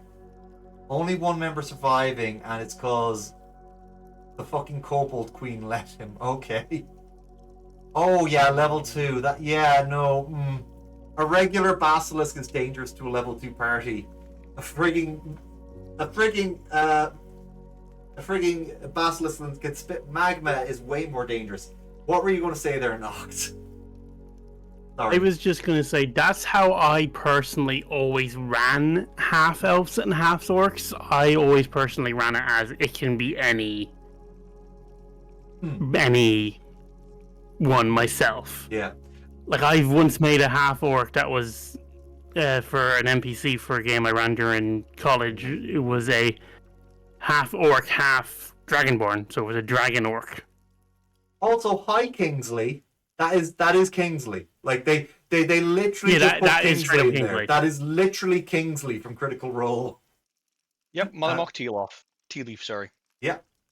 That is indeed Mollymawk Tea Leaf. Well, he was Mollymawk, now he's Kingsley Tea Leaf. Yes. Yeah. First he was Lucian, then he was Mollymawk, then he was Lucian again, and now he's Kingsley. Yeah. Yeah. Anyway, so Fearless. So the Infernus. So yeah, the Tiefling equivalent. And look at all the horn designs here. Like, look at her. She's literally got a crown built into her forehead. Look at that. Look. See, like, I know most people have always run it that the horns look anyway, but to legit say this is how the horns are, the horns can be anyway, because technically speaking, horns are only meant to be either the pushbacky horns or the the ram horns, but the fact that this one shows that they can legit be any way, just oh, I love it so much. I love tieflings because I'm bisexual, so I obviously love tieflings. I mean, every single like so what your D&D race says about you thing that I've seen, it always says for tiefling it's always so you're bisexual, pansexual. And Yeah, yeah. like I am pansexual, so obviously I love tieflings. There you go. And also I think I remember one saying, and this felt very validating for me. So you're bisexual, but I'm actually pansexual. But yeah, so you're bisexual but scaly. That's what it said for Dragonborn. And I'm like, yeah, okay, thank you very much for that. I'm happy with that. I'll take that. That's just me. I can't remember who said it, but like it was. I only found one that said it. Every other one did not. Didn't suggest that for Dragonborn. For Tabaxi, you're pansexual, but you're a furry. Yeah, pretty much. Fearless. So when you roll with fear, you can mark 2 stress to change it into a roll with hope instead. Ooh, that's a pretty high cost, isn't it? Yeah, that's a high cost, but a high reward. That is very much a cool little like. Yeah. You can screw yourself over, but you can also you can screw yourself over for immediate benefit. Yeah. So Dread Visage, you have advantage on rolls to intimidate hostile creatures. That's pretty straightforward. That's actually a pretty cool one. And here we go, the Qatari. What degree of furry are you? Yeah, what version of furry are you? On a scale of 1 to 6, how furry are you? 1 being cat girl. 6 Well, being I do love how they furry. can also be. I do personally love how they can also not just be human looking with cat ears, how they can actually be pure cat. Yeah. Like, so, for example, to use Final Fantasy XIV as an example again, you can go for a Makote, which is the cat boys and cat girls, or you can go for the Hrothgar, who are the big buff lion people. But they also represent other cats, not just lions. We just go lions because their default haircut's a mane. They also represent tigers and the Final Fantasy exclusive big cat, the Curl. I think that's how you pronounce them. It's Curl or Curl. I don't know which is right. The ones with the weird mustache and the lightning whips on their backs. But yeah, anyway. Feline Instincts. When you make an agility roll, you can spend 2 hope to re-roll your hope die. Retracting Claws. Make an agility roll to scratch a target with melee range. On a success, they become temporarily vulnerable. Okay, so your claws don't do damage, but they do make your opponent vulnerable. So that doesn't make them OP, so that's actually quite good. Yeah, that's interesting. Yeah. And we have the orcs. We got a whole wide range of orcs. That's the only pig-looking orc here, the one on the bottom right. I've never been a fan of pig orcs personally. I've never liked orcs that are just literally pigs. I much prefer them looking like an odd-skinned humanoid with tusks coming out their lower mouth, or like in Lord of the Rings. Those are my kinds of orcs. But yeah, no. See, they can even look hairy. You see these hairy fuckers here. So yeah. AKA the bugbear. Yeah. So there you go. There's your bugbear. The bugbear that probably attacked you, Tanjiro, at level 1. I knew I'd bring it back somehow. So Sturdy. When you have 1 hit point remaining, attacks against you have disadvantage. Hey, that's insanely OP. That's a cool one. Hold on. If you made a half work, if you took Sturdy, let's go back up to the human real quick. Right? And you take adaptability. When you use a failed roll utilizing one of your experience, you can mark a stress to re-roll. That's actually good. But if you took stamina, gain an additional stress slot at character creation, so you can take 1 more stress. So you'd be giving up the Sturdy, you'd still get the tusks. Well, I think for a half work, you'd be better off taking Sturdy and the second human ability. That's what I think. But yeah, the tusks are cool. The tusks are are way more dangerous than the Qatari's The fact you can claws. actually use your tusks, you can use the tusks for damage is really Yeah. cool. They're retractable too, so the fact is the orc's tusks can actually extend out and they can retract them, Mm-hmm. which is hilarious to imagine. It's just like Wolverine's claws, but they're coming out of your jaw. Yeah. When you succeed on an attack roll against a target within melee range, you can spend a hope to gore a target with your tusks, dealing 1d6 damage. So I like the idea of when they have their tusks extended, they get like a lisp or something. Yeah. Just because it's just like... You've been talking like this. It's hard to enunciate. I love it so much. Like this. I think it's one of Yes. Right, yeah, like Yeah. this. You see how You're hard walking it like is this. to enunciate. So yeah, they retract it. Like, Yeah. okay, finally I can talk again. But like, okay, hold on, guys. Oh, you want to fuck with me? You want to fuck with me? Yeah, so you like that. I gouged your eyes out with one of those. It is pretty funny. And of course, I love these guys. the little frog people. They stand 3 feet to 4.5 feet tall. Everybody, can we take a minute to observe how adorable these little fuckers are? Look at them. See, what I love even more is, I know it says 3 to 4 feet, but I still love the way Ashley Johnson did it for her ribbit. Oh, It's the size of a frog, so it is literally just a tiny, a little hand guy. Yeah. So And amphibious. she was a little wizard. Yeah. Oh. Amphibious. You can breathe and move naturally underwater. That's actually super fucking useful for anytime you have to deal with water campaigns. Long tongue. You can use your long tongue to grab onto things within close range. Mark a stress to use your tongue as a finesse close weapon that deals a d12 physical damage using your proficiency. See, now the long tongue is great. The long tongue's great. See, I know. But if you're making a hybrid, have- why wouldn't you go with amphibious? Especially if you're going to deal with an aquatic campaign. See, I would also if I was DMing this, if I was DMing Daggerheart, I think if a player came with me to this specific thing, I would allow it just because it's funny. If a half orc and a ribbit had a kid, and the player wanted the tusks and the tongue, I know you have to take 1 and 2, but I would allow that purely because it is so funny, the idea of a frog with 2 giant teeth just sticking out of their mouth.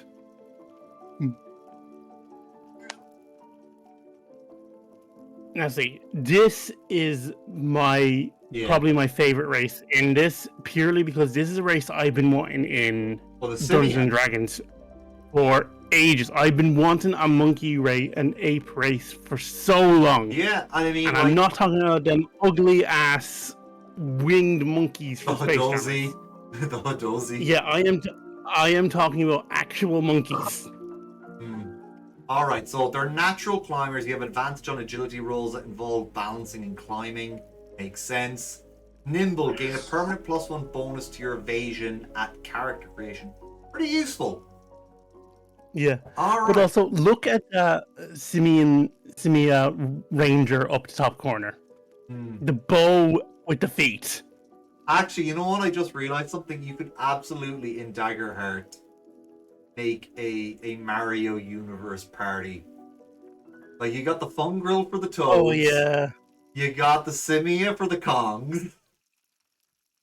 You got the humans for... Yeah, the humans for all the human characters. And like, even if you want to like say play those asshole like palm tree people from Mario Sunshine, like you can just rework the Fungrel for them. You could do a Bowser as a Draken and a giant. No, mix. he'd be the DM's character. He'd be the villain. The DM would be Yeah. controlling Bowser. Well, I suppose technically saying the browsers could be a turtle, could be a Galapa, because they're technically turtles. He's a dragon turtle. No, he's actually a creature from Chinese myth referred to as a dragon turtle. That's why. Yes, that's why sorry, a lot that's of. my That's mistake. why a lot of people from. That's why a lot of other TTRPGs use dragon turtles without worrying about D&D suing. because technically they come Yeah. from Chinese folklore already. Like, and then you know the four gate guardians in Chinese folklore. yeah. Well, between each of them there is a hybrid version. So like between the dragon and turtle directions, right between them, that's where, like, you know, there's like a northwest guardian, a northeast guardian, like a southeast and a southwest guardian, and each of them are like the hybrids of two in between up to points. 2, yeah. Yeah. So I don't know what directions those are. I think dragon is north, and that would mean turtle Dragon is either north. east or west. So Dragon is north, bird is south, tiger is east, and turtle is west. And how I Okay. remember that? So- Digimon. So okay, there we go. So northwest is what Bowser is. He's a north. He that's where the dragon turtles come from. They are the guardians of the northwest. Mixed ancestry. So we'll read the rules for mixed ancestry real quickly because And we just also appreciate that those 3 little arts, the Yeah. 3 little concept looking ones, like Yeah. the monkey moth. yeah. So we got the Infernus Ribbit, the Horned Toad. We got the Fungal Galapa, the Shroom Shell, and the Fairy Simian, the Flitterkin. Those are great art pieces. So step 1, determine an ancestry at character creation. Write down how your character identifies themselves in the heritage section of your character sheet. For example, your ancestry could be a goblin orc or just a goblin with orc in their lineage, or if a name you choose like Toothling. I guess because like the goblin would have the half goblin would have the orc tusks. That would be my guess. Choose ancestry features. You must choose the first feature of one ancestry and the second of another. That is important. You can't just take the second from 2 or the first from 2. It has to be the first from one and the second from the other. That's a great way to balance it. Stops it from being unfair. But yeah. Anyway. Oh yeah, we got communities here. I don't really think we really need to focus on the community. It's just like what wealth you are at. I think I want to talk about Yeah. the stuff that I think I'd say the next thing I think should be. Hold on, now, I gotta go up here for a second. There's the adventures. Oh, look at that! Look at that! Hell yeah. Look, they're gonna smash. They are gonna smash. Anyway, Smash. yeah. Let's go to the different settings that are here. I want to look at the settings because the settings are fun. So, and they also have like a whole bunch of like, yeah, here are the inspirations for them. All right, so actually, Which is pretty so far down the awesome of book. them to do. If anyone else has the PDF or the physical book, tell me what page it is so I could jump to it. I might be able to find it myself. Wait, I found it. I just gotta find the there. I don't have them yet, actually. Oh, you don't have the I don't have a PDF version of it yet. Hold on now. Aha! So campaign frame. So it does tell you how to make your own one. We're going to talk about these ones here. So the Wither Wild. I'm just going to go through the pitch and stuff like that. So the Wither Wild, when an invading nation attacks an ancient forest deity, a virulent overgrowth spreads throughout the land. This was designed by Carl Sisko, Rowan Hall, and Spencer Stark. Complexity rating is just a 1. I think it goes up to 5 in complexity. The pitch. Yeah. Read this section. So Fainwick was once a place of great abundance and peace, dangerous to those unfamiliar with the land, but a cornucopia to those who respected its ways. When Haven invaded the wilds and forced the land into eternal spring, a dangerous bloom known as the Wither Wild took hold and now threatens the lives of all who live there. In a Wither Wild campaign, you play unlikely heroes from humble beginnings who are reckoning with their newfound duty to save Fenwick's people from the dangerous corruption. Alright, tone and feel, adventurous, dynamic, epic, heroic, thrilling, uncanny, whimsical. Themes, culture class, end justifies the mean, brief, people versus nature, transformation and change, and survival. And here are the touchstones. Princess Mononoke, Legend of Zelda, the Dark Crystal, and Noska Valley of the Wind.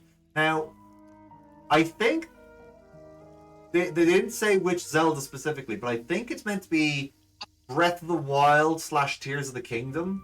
That specific area of Zelda. I agree. Yeah, and I think by now that's the Zelda that most people have played at this point in time. I think it should. It should Yeah, be I by can this also point. see a little bit of.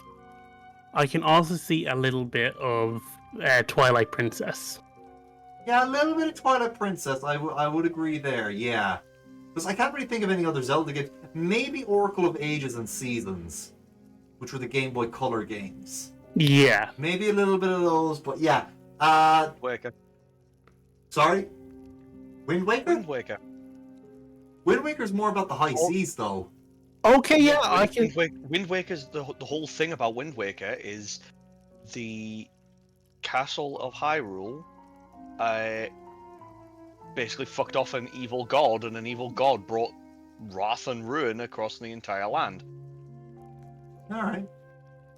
Yeah, you know what, nature. you have a point, Technically, you have yeah, a point. because didn't the castle went undersea? Yeah, All right. they fucked off Ganondorf, and then basically Ganondorf just said, "Haha, fuck you," and put everybody under the sea. No, I think they put it under the sea to stop Ganondorf from taking over Hyrule, didn't they? It was part and parcel of both of them. Okay, fair enough. Okay. It's revealed later on down the line that they kind of fucked him off. All right. So here's one that's interesting. 5 banners. This is interesting. Yeah, 5 banners burning. Actually, yeah, I'm surprised you haven't brought this one up because you've been very focused on Age of Umbra.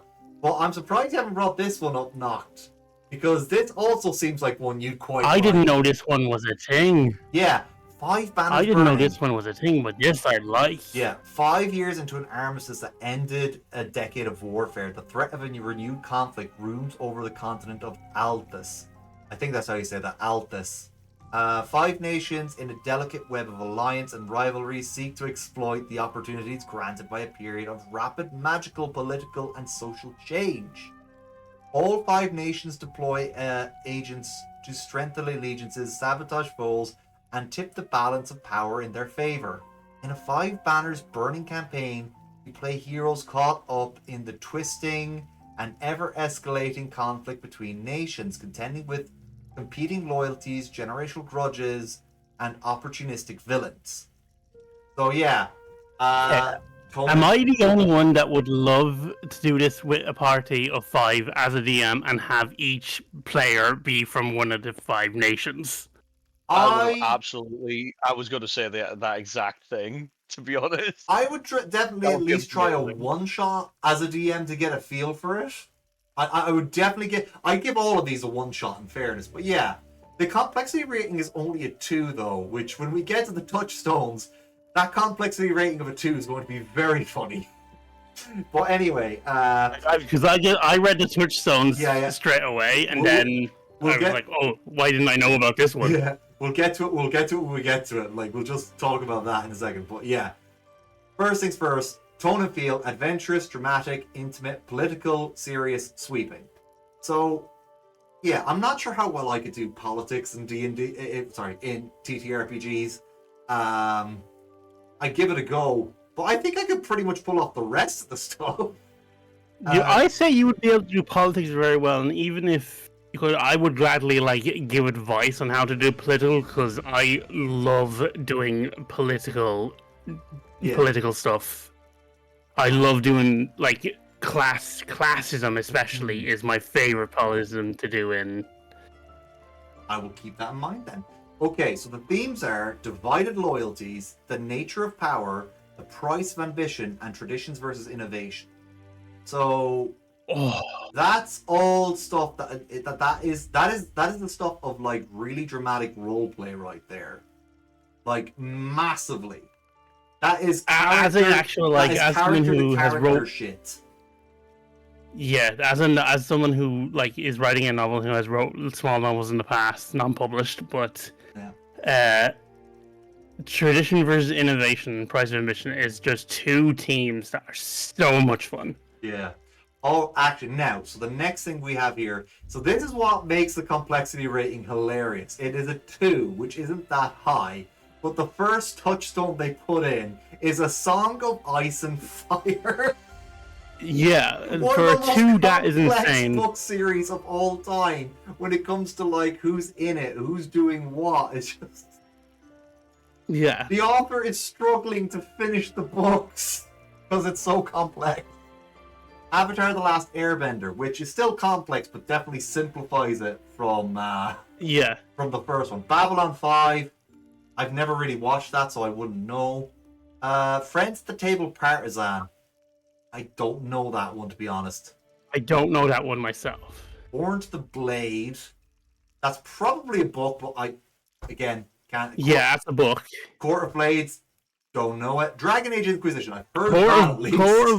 Court of Blades is also a super complex book series, So that just makes the complexity rating even more funny. yeah, and then Dragon Age is complex enough on its own, Yeah, but especially now. it's specifically Inquisition. It's just the one game. Yeah. So Yeah, Inquisition is all about you basically going around and building up an army because you are sentenced to death and then proceed to find yourself in a position of power and now have to basically make an entire Inquisition on your own. there we go. And then we have Eberron. So this is probably the most straightforward one, but I'm surprised they were able to get away with saying it. Eberron, Rising from the Last War, which is the 5e Eberron book. In all fairness, they're only saying it's a touchstone, so they've Yeah. taken inspiration from it. That's all they're saying. So, like, the fact that it's just probably inspiration for the themes and for the tone and feel of the game. Not that they've actually pulled anything from Eberron itself. Yeah. I say Like, for that one probably how they is get away with the... Yeah, I'd say for Eberron is where they're talking about the tradition versus the innovation, Yeah. because obviously with Yes. Eberron, Yeah. Okay, they so created Warforges. here are the five nations. So like they all have a blurb. They stop here at Voldane. So like yeah, we can. This is something good to go over at some point. And like here, I imagine is what their relationships to each other are. They keep it light, so anyone who gets this book can make the world their own. And it goes through like whatever community you pick. It goes. It tells you what it's like for that world. Player principles and GM principles. So yeah, like I have to if I ran that, I have to force you to choose between your loyalties. So that is make your actions reflect or refute your allegiances. So yeah, a lot of really heavy stuff there. I'm not really sure if a 2 is accurate. Again, going back to That what should Noct be said, more, if you ask me.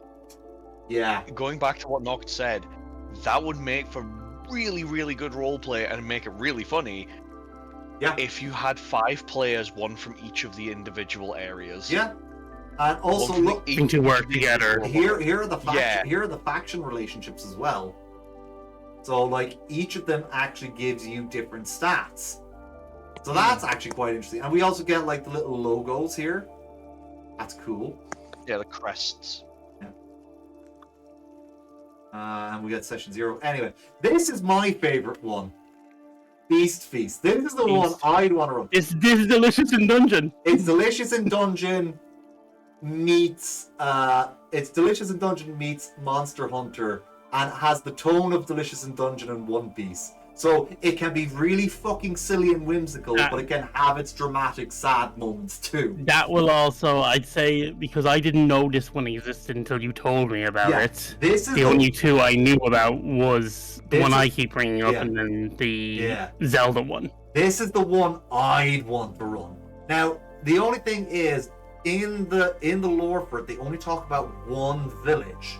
But I'd like to expand the world and have like just a whole continent, because the whole thing is, the world is a very dangerous place. And in the town that they do discuss for this one, discuss for it, it has a special protection right that's fading, which means they're running low on supplies and monsters are attacking the village more often. So it means that a whole bunch of people whose ancestors used to be adventurers, but they're not adventurers, they have to journey down into the cave system to reinstate their sigil, but it only talks about cooking the monsters in this, and it only talks about that village. So if I was to do it, I'd probably go with this world, but I'd expand it, not just like making the monsters food, but also making them into weapons, because Monster Hunter is one of the touchstones. So I'd want to lean into that more, and I'd also want to see, well, if that's how this village survived, how did other villages get around it? Did they have to like start living with the monsters? Did they have to start using the monsters as their weapons? Then like surely they would also have to feed on the monsters to survive. So it could be easily spread out. Easily. Yeah. Anyway, so yeah, let's read the pitch. We'll continue on with it. A rustic peace village of Elmore, that's the one I was talking about. Atop the Flower Caves, a labyrinthine system of caverns full of dangerous and delectable creatures. When the powerful magic keeping the villagers safe begins to fail, the bravest among them must descend into the caves to save the day. In a Beast Feast campaign, they'll play everyday heroes, diving into the Plover Caves to reignite the magic lore that lies in its depths, and cook up delicious meals. Welcome to a culinary world of Zoophagus. I hope I'm saying that right. Delight. Zoophagus? Anyway. Vegas, yeah. Zoophagus, yeah. Where the beasts you fight become the food you eat. Tone and feel, absurd, comedic, creepy, fun, lighthearted, silly. Themes, circle of life, friendship and loyalty, nature's bounty, overcoming fear, violence and peace. Okay, they only have 3 touchstones, and the first one is of course Delicious in Dungeon. And the second one is Monster Hunter World, which is the one that came out right before Wilds. We could use Wilds as pretty much everything that World had, so you can use that as well as a touchstone. Yes. And The only reason why they probably didn't say Wilds is because more people. one, Matt's not in Wilds, but also two, more people know World, and Wilds probably wasn't out by the time. Yeah, well, they were writing this This up. story was being written. Yeah, this particular setting was being. And One Piece. So I think One Piece is more about the tone rather than the storytelling, because this one does not strike me as high seas adventures or visiting different islands that have like completely different cultures from one another. So complexity rating 2. I don't think it's a 2 at all. I think this is a 1. This one is very straightforward. But yeah, we get a lot of cool. I can see maybe why the 2, because you need to come up with like the whole what part is safe to eat, why is it safe? Yeah. Well, I guess, but like that doesn't really seem like it'd be the complexity story. But here's a funny thing. Look at the fun grill here. Like what? Like they everyone else is fine. So they added in the clanks. Clanks can consume organic matter, but they may lack the ability to taste the food. Instead, they might enjoy the culinary arts for their qualities, such as textures or aesthetics. That's cool. I love the first line of Fungrel. Oh my god. Fungrel can hear mushrooms screaming as they are harvested. Unfortunately, a majority of plant life in Plover Caves is fungi. Adventurers might need to find alternative ingredients if it helps make cooking a more shame-free activity. I love the idea, just as you're like frying them, just help me. Yeah. Oh god, I like you even get some nice art of everybody cooking together, and they're fighting like. I'm curious. Dragons there, but yeah, here's the thing. Yeah, they have special physical weapons which are cooking themed weapons, which is great. That's but really I cool. kind of wish they also included some monster themed weapons. So like there it is. All right, and like these are just the tier 1 ones. There are actually higher level ones here. These are the primary magic weapons, secondary weapons, all of that. Well, actually, that pot does not look very appetizing, but everything else actually does look pretty good, if I'm being honest. Not the pot though. The pot looks like dire bear meat, cave boar milk. Actually, there was a creature in one of Matt's videos. They called it like the Strix wolf, which is like a hybrid between an owl and a wolf, and it's just like it's not in this book. So I'm thinking that's hinting at a future book, and the Strix wolf is in that. Yes, I would agree. I'm hoping so for anyway. Oh yeah, and look, you get some different ingredients from the animals. You roll a d20 to see what you get. So every fight. That's very cool. Yeah. All right. So yeah, you get whole events based on the feasts. It's really cool. So now This is one I'm surprised it is only a 3. yeah. Complexity rating 3. This is Age of Umbra. Yeah. So this is the one my Matt, favorite. This is what Critical Role is currently doing for their campaign because right now. Matt Yeah, Mercer their is the summer one who campaign. designed it. Right.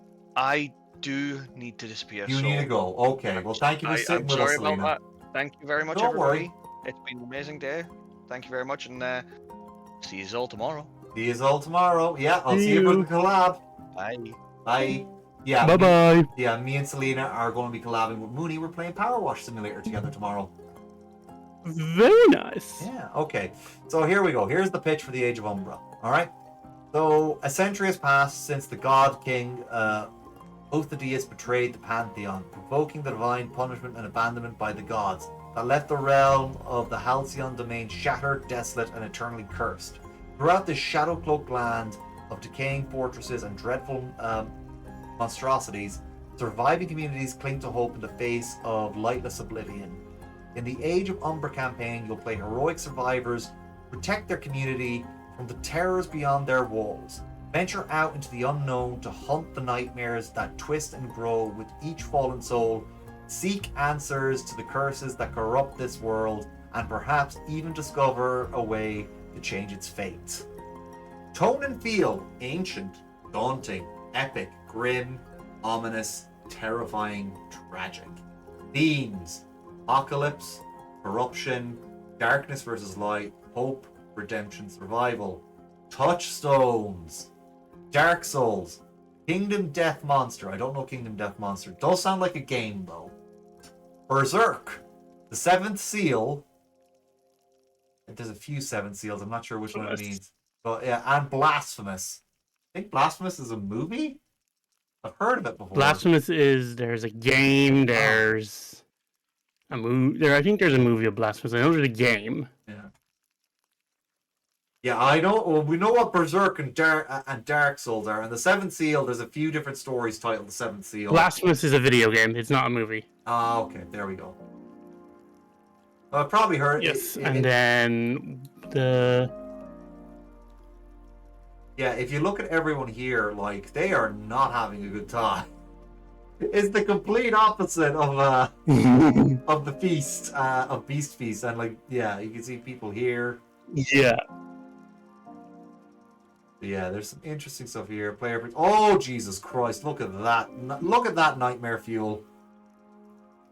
Look how cool that is. Yeah. Look how cool it is. And this is just a Hydra that has hands for heads. With tiny little holes in the middle for. I don't know mouth. what the fuck is going on there, but it is not kinky. It is definitely pain. Not the fun kind. Unless you're a Cenobite, of course. And that's just ominous. That's just a flesh pit. And here we have Minas Morgul. More or less. Yeah, okay, that's just Minas Morgul. Okay, now we have Motherboard. Then this is a science fantasy one. And this is just as cool. complex I did not as know this one was in it. Yeah. So yeah, you'll see what it's based on when we get to the touchstones, which is a lot of stuff I have heard. Actually, I've heard of all of it except for the last one, but we'll get to the touchstones later. So this was made by Meggie Baker, I think that's how you say that. Rowan Hall and Spencer Stark. Oh, Spencer Stark is back. Among the ancient, so in a world where magic takes form of the technology left behind by a long-fallen civilization, a new threat rises as a malicious virus spreads through machines that wander the wastes. Among the ancient ruins of the fallen world, the great walled cities of Echo Vale sit as bastions of hope in an otherwise hostile land, utilizing technology powered by mysterious language that runs through metal threads tethered high above the valley. These citadels insulate their citizens from the wastes, where autonomous machines roam wild and massive wandering cities scour the land for scrap. But when a malicious virus infects the machine beasts that work alongside the people of the valley, the once docile creations turn violent into the motherboard. In a motherboard campaign, you'll use technology instead of magic. So yeah, you're everything magic flavored is technology flavored. As you play extraordinary heroes, leaving the safety of the walled cities to travel the waste and bring peace to the Vale once more. So themes are artificial intelligence, identity and personhood, innovation, technology versus humanity. So in this world, the Clanks would actually be full-on androids. They wouldn't be like a fantasy automaton. They are absolutely androids in this. So the touchstones are Horizon Zero Dawn, Mortal Engines, Mad Max Fury Road, which is more post-apocalyptic, but it does get the vibe. The Final Fantasy series, Full Metal Alchemist. I'm not quite sure how that one fits in, but I guess it's I can see something of it. And Slug Blaster. I don't know what Slug Blaster is. I know what everything else is. Just not Slug Blaster. Slug Blaster is another game system that is very much a modern adventure, like set in the real world, set in a slightly more technology advanced world. It is a very realistic, but also when I say realistic, I mean like 80s. So like skateboards, bikes, your teenagers type thing. Now, I can definitely see the influence that Horizon Zero Dawn and Mortal Engines had, and the Final Fantasy series, whereas most of it, I would say, would come from games like Final Fantasy 7 and 8, and possibly 13, even though 13 sucks. Fight me on that. There are elements of Final Fantasy 14 from some expansions where they have ancient civilizations with powerful technology, but they still keep the fantasy elements there. So yeah, I can see those. Mad Max Fury Road, that's mostly post-apocalyptic, but I guess that touchstone is more for the party more than the DM. So I guess it could work for the DM too. Like, you could have a whole bunch of psychopaths driving cars, for instance, like chasing you down and all that. Full Metal Alchemist, I guess because alchemy is more of a science and they're trying to flavor magic as a form of science and technology. So yeah. I guess. But yeah, they got some really cool things here. Oh, that looks like one of those like cyber dragon from Yu-Gi-Oh! GX, doesn't it? Yeah, it does. Yeah, it reminds me of that. Hold on now. Look at this. We just got like a big mechanical cat. That's straight up Horizon reference. Yeah. And like the moving cities, that is the City of Bones reference there, I think. Like I only heard of it because the movie that's the Mortal came out. Engine one. Mortal Engine. That's what I meant. Sorry. They didn't make a movie about that, but I heard the movie the movie is awful. But the books are supposed to be great. The movie is so bad. The movie is so bad. The books are amazing, but the movie is so bad. It's so bad. Got the GM principle. Okay, so we have a few more of these areas. Trying to get past this. Yeah, you get a whole bunch of technology kind of like language stuff there. Aha! Colossus of the Drylands. This one is a 4-star one. It is the most complicated one, but it is by far one of the most. I can already tell I love this. Yeah, I can already tell I will love this. this. Shadow of the Colossus meets Red Dead Redemption. I'm not even joking. It is those two things mixed together. So good. Yeah, it's fantasy western mixed with Shadow of the Colossus. Like, this has its own set of monsters. So a prosperous region of gunslingers and outlaws have fallen into terror as colossal creatures awaken from beneath the earth. The Drylands were a place that put the old stories aside. While superstitious miners have long said that the crystals growing in the wild in this desert are made from the very life essence of forgotten gods, the folk around here had real work to do, and actual deities were left for campfire stories. That is until a massive colossus answered the call of something ancient and apocalyptic, rising from the earth and devastating the lands. The bold prospectors, tired laborers, and born-again worshippers in the duty of the town of Willen's Gulch were thrown from their routine of industry and exploitation. I thought that was exploration for a second. Forced to raise scattered armies and watch them die to the behemoth's strength. And this is only the first of many titanic beasts poised to terrorize the land. In a Colossus of the Drylands campaign, you play a heroic posse of mavericks who must save their home from a legion of colossi and a primordial god seeking vengeance. I think the two of you would honestly love this setting.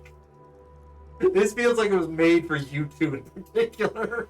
I won't lie. That's my second favorite. I think that might be my Umbra will still be my number one no matter what. Yeah. I just love Dark Fantasy too much to not. This will be my second, purely also because Shadow of the Colossus is one of my most favorite games ever made. Yeah. I adore Shadow of the Colossus to no end. Awe-inspiring, dusty, eerie, gritty, larger than life, terrifying. That's the tone and feel. So yeah, themes: breaking cycles, the burden of heroism, faith versus doubt, greed, ordinary people accomplishing the extraordinary, and the touchstones: Shadow of the Colossus, Red Dead Redemptions, Deadlands, and On the Shoulders of Colossus. I think those are all video games, actually. Yeah, they're all video games. Yeah. I'm familiar. I'm most familiar with Shadow of the Colossus and Red Dead Redemption, but I am aware of Deadlands and On the Shoulders of Colossus. But yeah, like I think this game, I think a lot of people would enjoy. Yeah, and This actually, and the Feast one would probably be joint. I'd have to play from like just hearing about them. They'd be joint second. I'd need to actually like play them to be able to pick one out of them. just gonna roll down here. Yeah, it's even got the gun weapons listed here. You got your primary weapons, revolver, rifle, shotgun. You also got your lasso and your small revolver. You also got consumable. You got dynamite. Dynamite. Yeah, I'd say out of them, my obviously without playing them, just from hearing them, my least favorite would probably be the sci-fi one, the last one, the Yeah. Motherlands. I could get that. You know who actually might like that because she likes Horizon Zero Dawn? Alana would probably like that. Like I love Horizon Zero Dawn. Don't get me wrong, but just out of the five that I've just from hearing of them, it would be my least. But that's just because the others sound more interesting. But no, the number one will be Age of Umbra, just because oh my god, look at that motherfucker. Yeah, we got some monsters here. And the monsters are broken up by their body parts. That's so good. Yeah. So you gotta work them down. There's a few more of them here, I think. Hold on now. Yeah, so you gotta build them like that. Look at that. That's so cool. Yeah. Look at that thing. Murderous Train Colossus. And look, we've got like a two-headed dragon that's made of like fire and desert. Oh, that's so good. Are you sure that's not just one head and a wing? Might be one-headed wing, yeah. Oh, yeah. I think it's actually a bird, actually. And look at this nightmare feud. Oh. It's like Zugat Moy and Lulk, who are traditionally rivals, got forced together in a fusion. Look how cool that thing is. Yeah, and like it's spawning a bunch of creepy insects. Oh, yeah. Actually, I think this might be Alana's least favorite one because she hates spiders. For that thing? Yeah. Wood. Oh, Jesus Christ. Wood. Yeah, so we got the Kalir. It's called the Kalir. It's got its head, it's got its claws, it's got its legs, it's got the shell as well. Mm-hmm. Yeah, okay. So we've reached the end there. So Noct and Anubis, tell me now, out of like I have already heard what area Noct wants to play. Anubis, what one of these, which of these campaigns most interests you? Hmm.